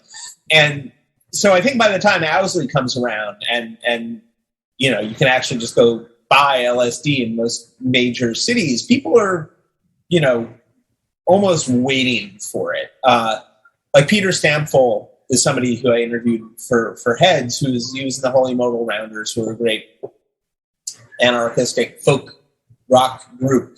And he talked about, I read about mushrooms in Life magazine, and I didn't know where to get any. So when I was finally able to just like buy peyote, it was like, I want that. I knew that, I read about that. Allen Ginsberg wrote about peyote and mentions peyote in Howl. Sure. It's like this sort of this like lore that's like there. So kind of once Owsley comes around and shows that it's possible to like make LSD like that, the possibility that you can do that is an amazing thing, and lots of other people jump on that bus. Or you look through underground newspapers in that era, and so much of it is this information exchange about how to get high. Basically, there's this, I can't remember what year the Smoky Banana Peels story is. Mellow Yellow, what is that, 67? People are Woodrose seeds and just experimenting. Nutmeg, glory. All this stuff. And it just it's all kind of happening at the same time. Well, peyote wasn't illegal either in the early 60s and mid 60s. Well, then, and it's still not if you're a practitioner, an actual practitioner in the Native American Church. It made it. That did make it all the way to the Supreme Court in 80s, 90s. But yeah. It's one of very few churches that have received that dispensation. Many try, but not. Absolutely, and that actually created a well, it's not quite a precedent because people have attempted to cite it as precedent, the Native American Church ruling for many years, but and still do. So it's. I mean, it seemed like for a period in the late 70s and into the 80s, there was a group of psychedelic churches, for want of a better term, that existed in the East Village in New York City, because I remember hanging out down there with my friends in Washington Square Park, and somebody handed us a flyer, and they invited us to the sacrament. Was that the was that the DPT church? The what were they called? The one that was, there was like one that was in a storefront. I think that was it. Yeah. I was just trying to remember the specifics of the story because I just ran into somebody whose friend had basically gotten sucked into that church, like went in that day, tried the DPT, watched the propaganda video, and became a church member for a few, and is bitterly, pretty bitterly opposed to it now. We just not ultimately not a great, yeah. No, it's been a different way. That one, I'm trying. What the heck were their name? Anyway, but yeah, the drug was real. That was a real thing. There were psychedelic churches on the Lower East Side, both scammy ones and ones that kept things cooler. Yeah, my friend who lives out in California now, I think he has the flyer still. If I can find that, I'll send it to you. You might find it interesting. But I thought it was interesting that you sort of opened the book with the fact that there was a guy in New York City with a storefront that basically you could just go in and buy peyote if you was happening. Like there was a sign in the window even. Right, and he was a libertarian. He wasn't like he wasn't trying to be culty about it. He was just like, except without libertarianism maybe. That place was called the Dollar Sign. The store was a giant cash symbol. That was the only sign for the store. The Temple of the True Inner Light was the DPT church that emerged later. Yeah, and that's familiar. Familiar. And it's in that non-specific amplifier way where it's people. What people bring to psychedelics is often what they turn into. Like Baron Brooklos, who ran the Dollar Sign, wasn't about to start a psychedelic church. He was in it for the money. He was running. I mean, the thing that I find fascinating about this sort of resurgence of psychedelics in the late 60s and the early 70s is like maybe it's a sort of a reminder of the psychedelic past that we've forgotten, because I don't know, I recently doing some research found this book called The Immortality Key. I don't know if you've heard of this. It's sort of reconstructs the suppressed history of women in the early church who consecrated the Eucharist was actually thought to be a sort of a psilocybin thing, and I guess that, and then if you go back even further, although the theory was propounded more recently, McKenna's stoned ape hypothesis, right? Right, and McKenna's thing is the archaic revival. That's sort of his money phrase about this idea that we're kind of reconnecting with these like roots, and a lot of that from a historical perspective has been a little disproven in terms of there being an actual lineage from apes eating mushrooms to evolution, to the evolution of consciousness in the human mind.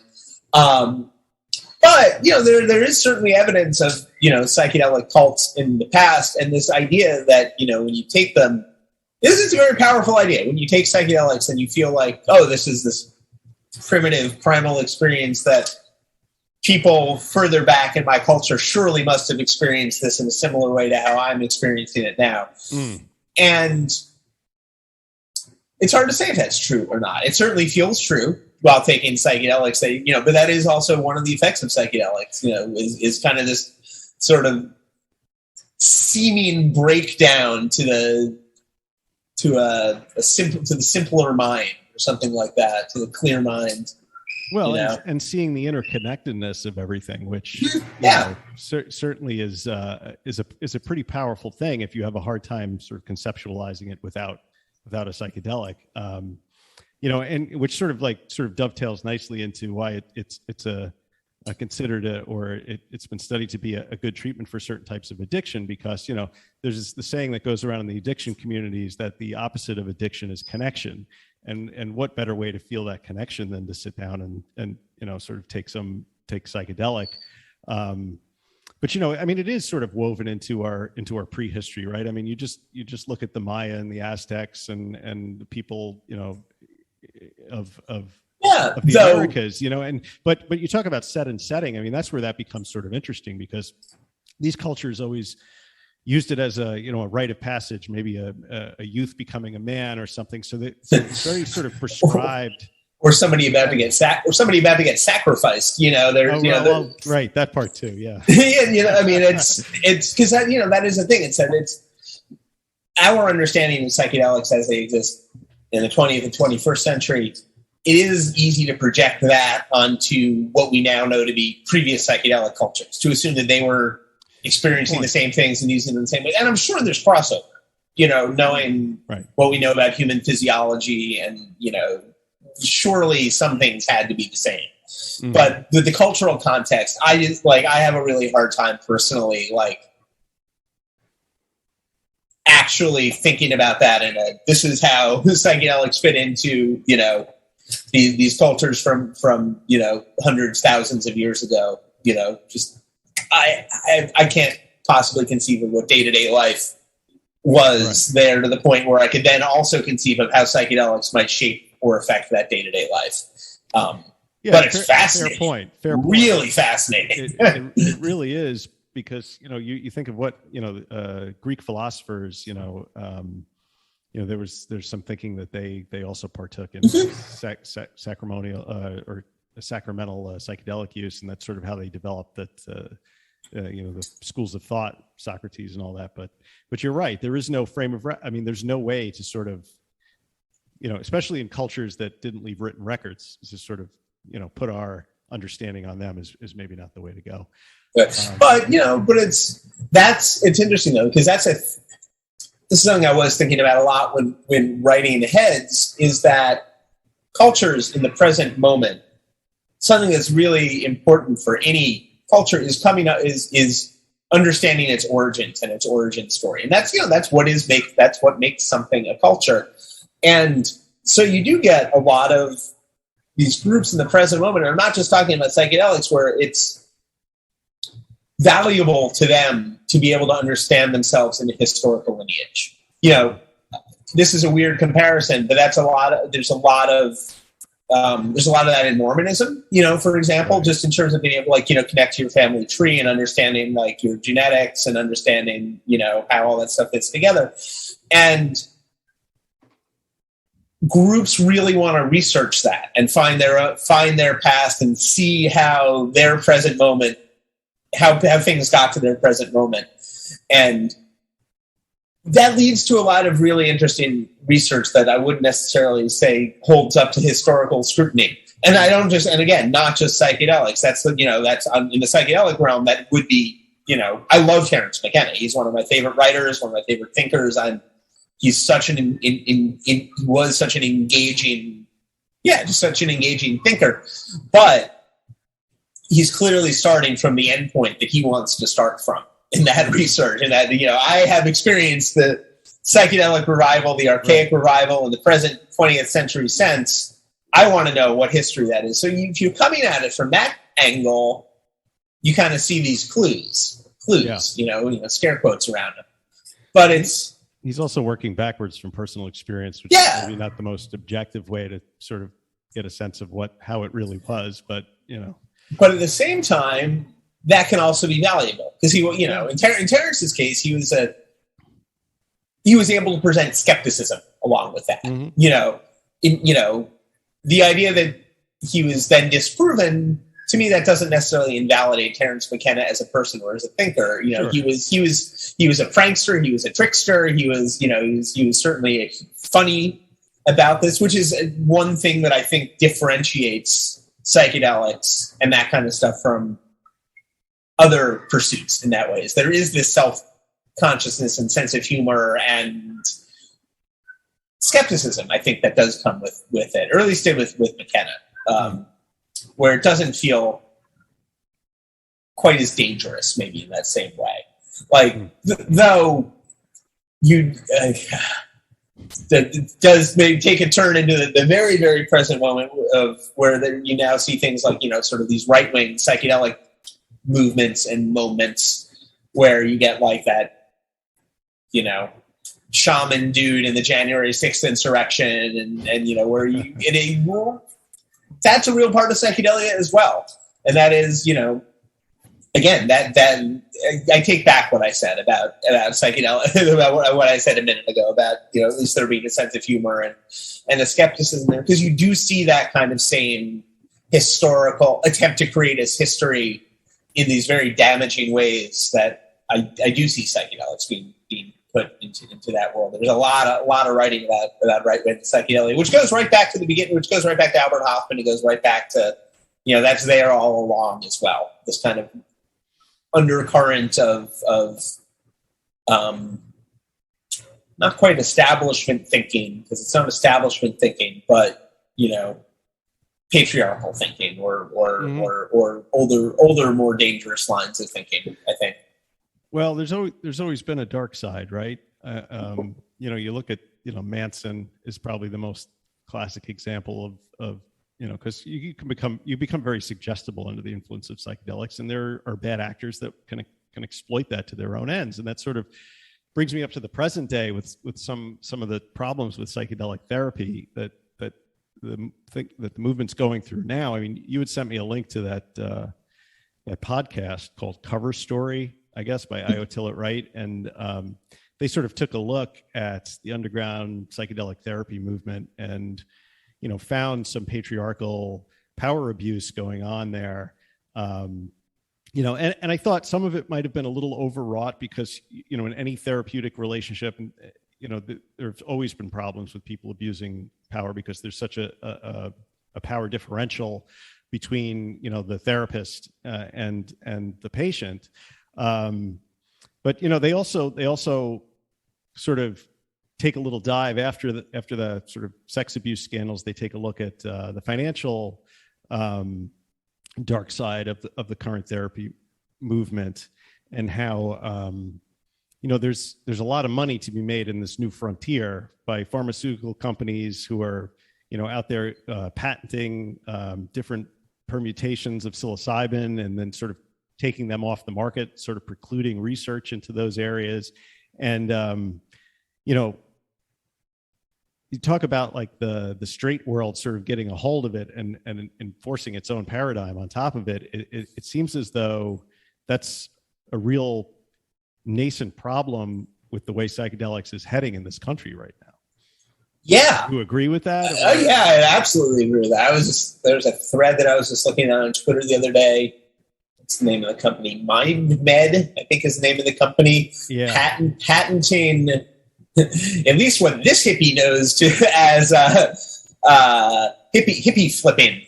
Candy flipping? Well, I guess there's hippie flipping, which is, I guess, the mushrooms and MDMA in one move, and then candy flipping, which is LSD and MDMA in one move. Yeah, but yeah, things like that, like, you know, attempting to patent certain combinations of drugs or patent the idea of like a certain process for the therapy. It's, you know, it's a money grab. It's exactly what he said. I totally, you know, absolutely agree with that for sure. And you know, I hate the phrase access to healthcare. It's, you know, I'm wearing a pro Bernie shirt right now. If you a Bernie Grateful Dead shirt. So the idea of providing access to psychedelics doesn't sit well with me in the same way that providing access to healthcare doesn't sit well with me. But, you know, I am all about access to psychedelics. Like, you know, I think it's people. Access to psychedelics ultimately is a good thing, but this mainstreaming of it and this, you know, this thing where people are patenting these different processes and kind of it's turning, you know, I know Peter Thiel is one of the money, you know, the money backers of one of the groups. You know, in some ways, the idea of these things staying illegal and, you know, sort of self-regulating in that way, like, or black market self-regulating or something. There were good aspects to that. There are good aspects to that, you know, right. Like you leaving these things in the gray area where you're not monetizing them and you're not arguing about who controls them or who has a patent on them, or, you know, this is all kind of beyond my turf as a psychedelicist, I suppose. Mm-hmm. Except that psychedelics do continue to exist in the underground, and that's where that's really where my interest lies in them. Is the way these, you know, unaffiliated groups and people are finding ways to do powerful things around them and with them. Well, there are two parallel tracks with therapy. There's still the underground psychedelic therapy, and then there's the more standardized, therapeuticized way of taking psychedelics, and the studies that have gone on around how effective they are as treatments for addiction and that sort of thing. But that gets you to the point where, what is the most therapeutic use of psychedelics? Is it to use it, within the medical model with a therapist, because set and setting is important, right? But on the other hand, if you start experimenting with psychedelics autodidactically, whatever, you can go down like a weird rabbit hole, right? And it's true. You don't know if you're helping yourself or you're just bullshitting yourself, But I'll throw out a counterexample is that the medical model is, and this is not to say that I don't believe in medical models for this stuff, because I'm not sure I believe in a one size fits all answer for it, but you can end up in those same sketchy places through things that appear to be, authorized or not authorized, that appear to be above board, that appear to be, following more medical models. I'm going to try to anonymize this story as much as I possibly can.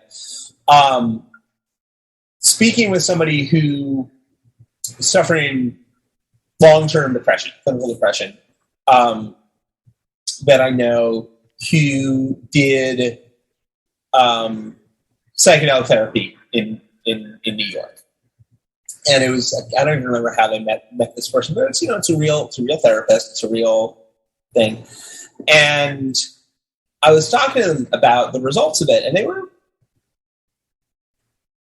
were saying it didn't quite work for them. It didn't really help solve this long. It did initially, but then a few months later they found themselves depressed again. And I was talking to them about sort of how it worked. And it was ketamine. It was a ketamine, right? Ketamine thing. And for this model that this person was there was no integration that involved in this model. It was like really getting a ketamine infusion and then you're going to feel better. And that was how it was that was sort of the impression that I got from the way this model worked, which is, to me, goes pretty much against how I understand psychedelic therapy to be successful, which is that you take it in a therapeutic context and you do work processing what happened, and what is happening. And the description of this was a very not that. and so I guess, things like that, things about sort of power abuses, I guess I see problems on both sides, and it's, I think a lot of the treatment paradigms are still being developed, and they're still being, when you look at the medical side, because there was that large generation gap of no official science being done in that area. There was plenty of unofficial underground work being done, right? So, I guess it's sort of like buyer beware at this point. Like, if you're going to engage in that kind of therapy, maybe you have to be really careful who your therapist is, what you're doing, and that's the thing, is that psychedelics are powerful, and no matter what context you're in, whether you're doing, and I'm not saying that you this is a reason not to do it with a therapist, but those are things you have to take into account no matter when you're doing them or who you're doing them with, whether you're doing them with your friend or whether you're doing them with like a licensed therapist. It's powerful stuff you're signing up for. So it's I don't know. And yet, so many of us took them when we were 17 or 21 while we were riding around the country on a Volkswagen bus, and most of us turned out okay. But look, so I'm a little bit younger than you, and I grew up basically in the 90s. Those were my teenage years, and those were really not the thick of the drug war, but pretty close to it, coming out of the Reagan Bush years. And there was enough folklore around psychedelics for me as a teenager to feel like I had an understanding of what was safe and the dosages and, a way to find or create a container that was like a good place to do it, you know, the set and setting stuff. And all that stuff made it to me, you know, like as a teenager, that it was like there were enough books, even just like the electric Kool-Aid acid test or you know, acid dreams. There was enough out there that you could put two and two together and understand, like, okay, well, this is the equivalent of a seat belt, or, you know, that kind of, you know. Right. So by the 90s, it wasn't mostly just like, oh, I'm going to take this drug and see what happens. Almost everybody in my high school, you know, I grew up on Long Island as well, and I had sufficient knowledge. I didn't really get into psychedelics in high school. For me, it was when I got to college. Mm-hmm. That was kind of when they started making it into my world. And I think a large part of that is because there was enough urban folklore and enough kind of like underground knowledge that just sort of made it to me that, like, I had an you know, and I was also seeking it out, to be fair. Right. What I'm saying is it's hard. It's not quite a safety net in terms of underground usage, but I feel like the knowledge has spread far enough that it's, you know, I think kids taking LSD generally know a little bit what they're, you know, more than a little bit what they're getting into. Yeah. I like the fact that you referenced over the course of heads, like the study that was done on high school students, right?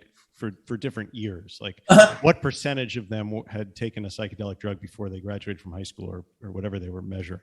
And it was interesting to see that rise and fall over time, depending on what was going on in the culture and so on. Do you know where it is now? I don't. I guess the last time I really checked into it was like, I mean, and it's always like a year or two behind. Like, that's another thing, is that it's, and I certainly haven't checked in post-pandemic numbers, but around the time that Heads came out, mm-hmm. LSD was at an all-time low on that list. Okay. Interesting. Since then, I know for a fact that LSD, starting in 2015, that there has been a somewhat of a resurgence, and I only know that through seeing the price drop again. Mm-hmm. Like, you know, people, you know, I know people who bought amounts in enough, you know, large enough amounts to see the wholesale price go down. Mm-hmm.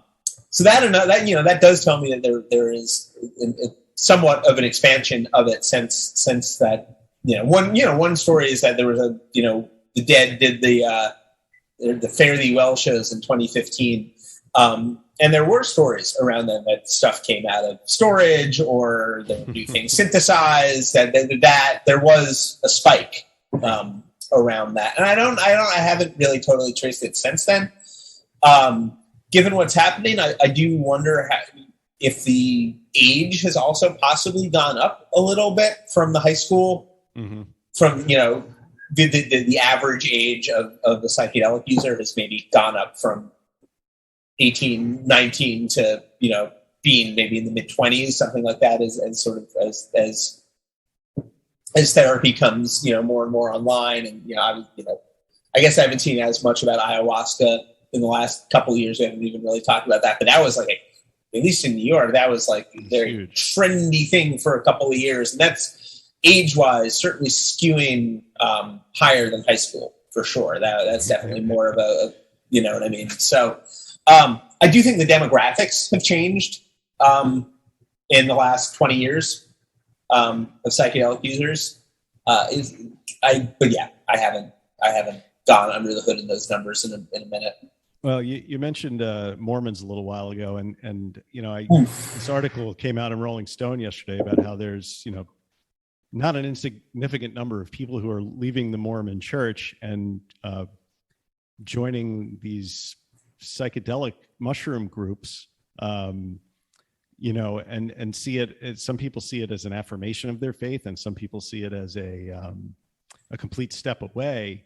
But the fact that that's happened, and most of the people in that group are, you know, we're talking like 30s and up, you know, into the 50s and 60s. I mean, these are not young people who are looking to experiment. You know, these are people who are looking for a spiritual either a spiritual awakening or a validation of what they already believe, or something else. Interesting. It's a great article. I think I sent you the link yesterday. So if you, I will. One thing I know, a very close psychedelic friend of mine is what they call a Jack Mormon. It's a former Mormon. Large, lovely family, love his family, but moved away from that. I think, and I think psychedelics certainly contributed to that. But one thing that I'll more not making an argument, just throwing this out as a point in there, maybe it's made in the article, is that people associate Mormonism with Salt Lake City, but the second biggest Mormon community in the country, maybe the world, is the Bay Area, and actually sort of specifically the East Bay, kind of sort of outside Berkeley and Oakland. And I do wonder how much geographical overlap has to do with kind of that recent, with what you were just telling me. But yeah, like I said, like I keep saying, psychedelics is a non-specific amplifier. There's a lot of stuff about LSD and conservatism and kind of sort of what you're bringing with you and what you get out of it. Mm-hmm. So I guess ultimately it doesn't really surprise me that people could take psychedelics and find affirmation of their faith in it. There's lots of that throughout the years. Yeah. Well, the good. That's a huge part of the '60s as well. Is people taking LSD and becoming Jesus freaks. That's right. that's a path that happened for sure. Well, one of the quotes from the article I liked was that the founders of this sort of proto-mushroom church say that they emphasizing that the idea behind it, the real medicine, is the community, and what they're really seeking is a connection. And I thought that was interesting. Mm-hmm. Yeah, that also dovetails with addiction treatment and basically the basis of addiction being a lack of connection to other people. So, right. And that was an interesting. Yeah, and I think, I guess, to tie it back to my book, Heads, that was my interest. Is the communities that psychedelics created and this larger world that they were able to generate.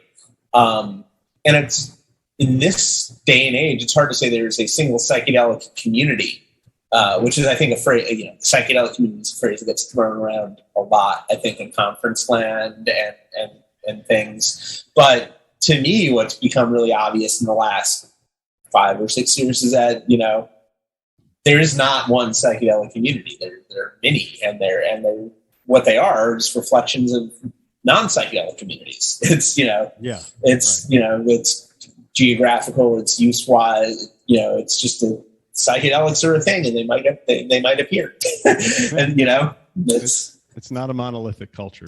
No, absolutely not. Which is what makes it really kind of exciting and fascinating and interesting, and why it's still interesting. That it's not just like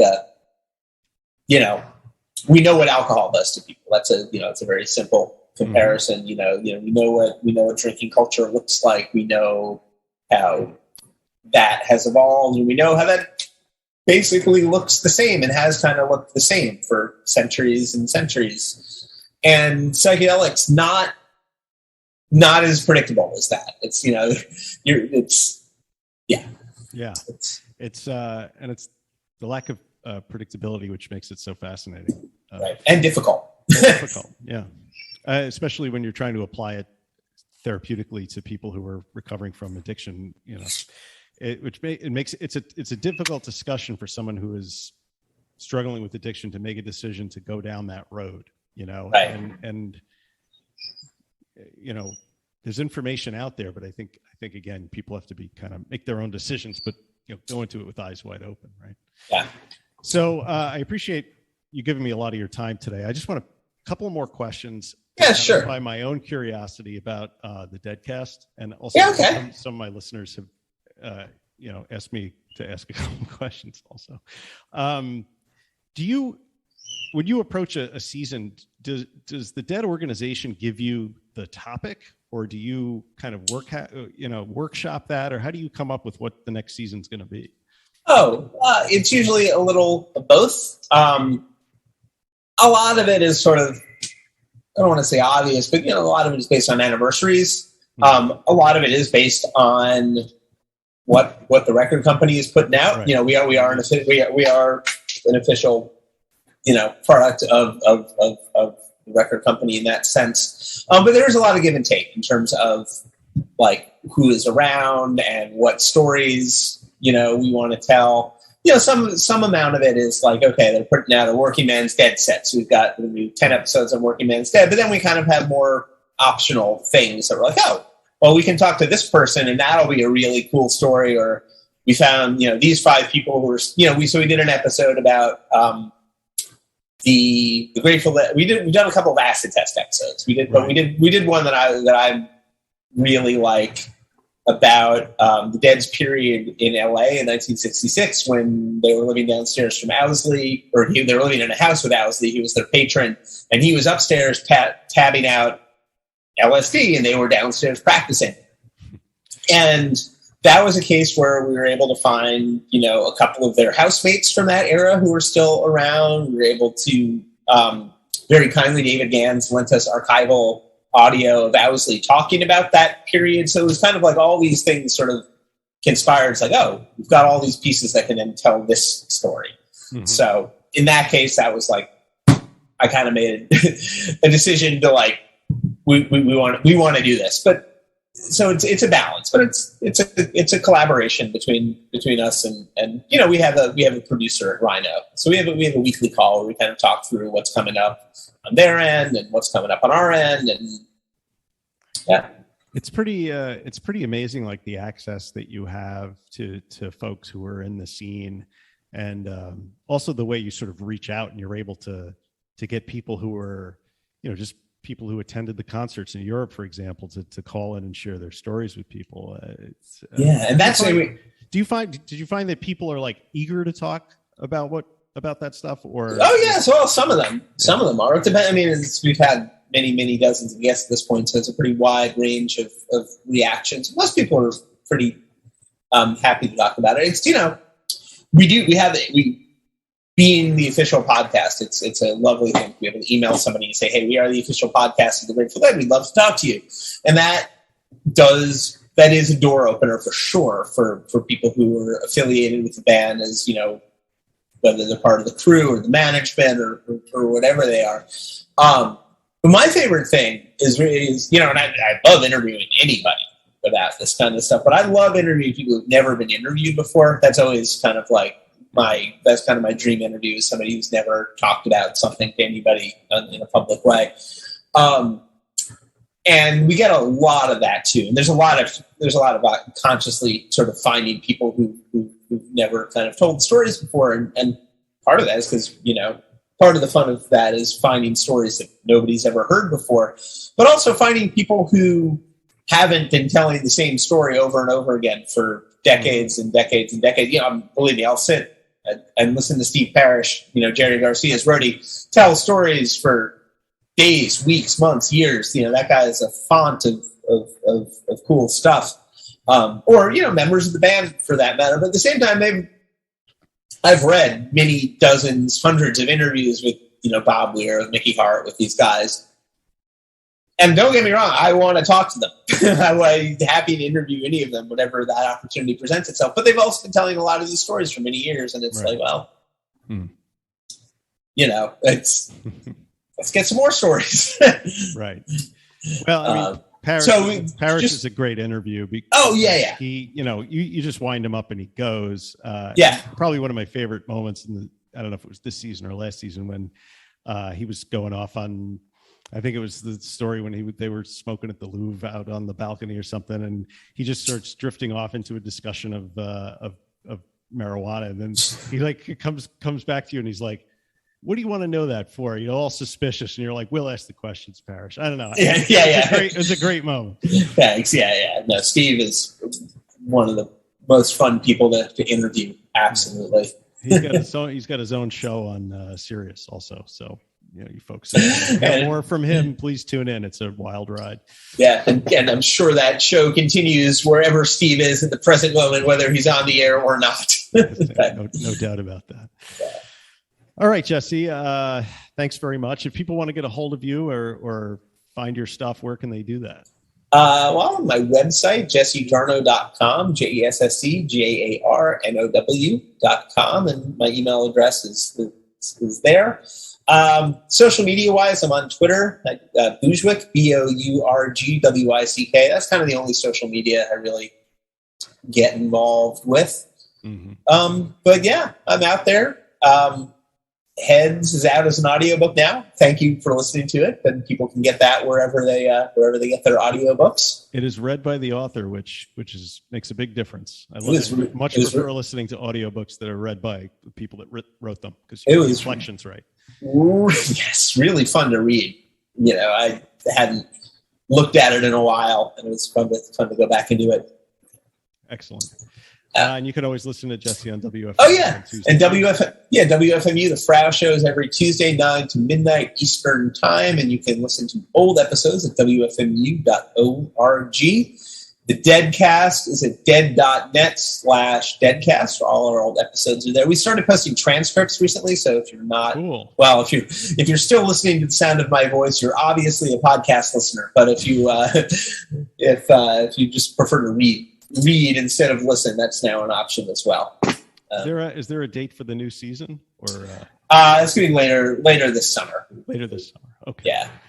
Well, thank you very much for your time, and I think it was a very interesting conversation. I think our listeners will get a lot out of it, and appreciate it. Yeah, my pleasure. Thank you so much for inviting me. I appreciate it. All right, and we're back. What'd you think of that? Wow. Best interview I've ever heard by anybody. He's definitely an interesting guy, very knowledgeable in his subject area for sure. Yeah, it was really interesting. I don't know much of anything about him or even the podcast, but one of the first things coming out about how he actually went to a local private school in our town. And so I'm just like oh, I know that school, and I'm listening to it. Very cool. Tell us what you guys thought about it. Go to the Facebook page. It's Recovery in the Middle Ages. You search it. We've got a page that has a private group you can join, and that's free for all basically. I mean, you have to apply sort of, but we let most people in. We've got great conversations. Most going people? On Have we ever not let anyone in? I think one time I denied somebody because sometimes you can see that it's fake or whatever. Right. But yeah, so tell us what you thought, or Mike R at middleagesrecovery.com. Yeah, based on the feedback we get, we'll either have another discussion about it next week or next episode rather, or not. Or not, depending. And so, I mean, we're trying to get back to a regular schedule here. So if you hang with us, we're hoping to put out some more content. Maybe we'll record some after this. And as Ben Franklin said, we must hang together, or most assuredly, we will all hang separately. That's right. Hang together. So thank you guys so much for listening, because that about does it for today. I had a good time. Did you? It was great. Thank you so much for listening. Visit us at middleagesrecovery.com, Podbean, Apple Podcasts, Facebook, Instagram, Spotify, YouTube, and Twitter. So tweet us at TwatUTwit. Support your favorite show. Drop a 5-star review. Join our private Facebook group, buy a t-shirt, or simply write and say hello. We love meeting new monksters and chopping it up on the Facebook group. Join the Inner Sanctum at patreon.com/recovery in the Middle Ages for a closer walk with us. And right, was that but it's really cool. We talked about it before. You get free merchandise. When there's one set of footsteps in the sand, that is when Nat was carrying you. So sacrilegious. Check us out. We'll check you out back. It'll be awkward. And this whole thing is awkward. It's very awkward. And finally, the best way to help the show is to share it with a friend. If you get something out of our little show, please share the love and help grow the RMA movement. And as we say, non proficiat perfectum. Progress, not perfection, people. See you next time. Later, cheese balls. Stay fresh. Stay fresh. Cheese bags. Be good. Bye. Oh, shit.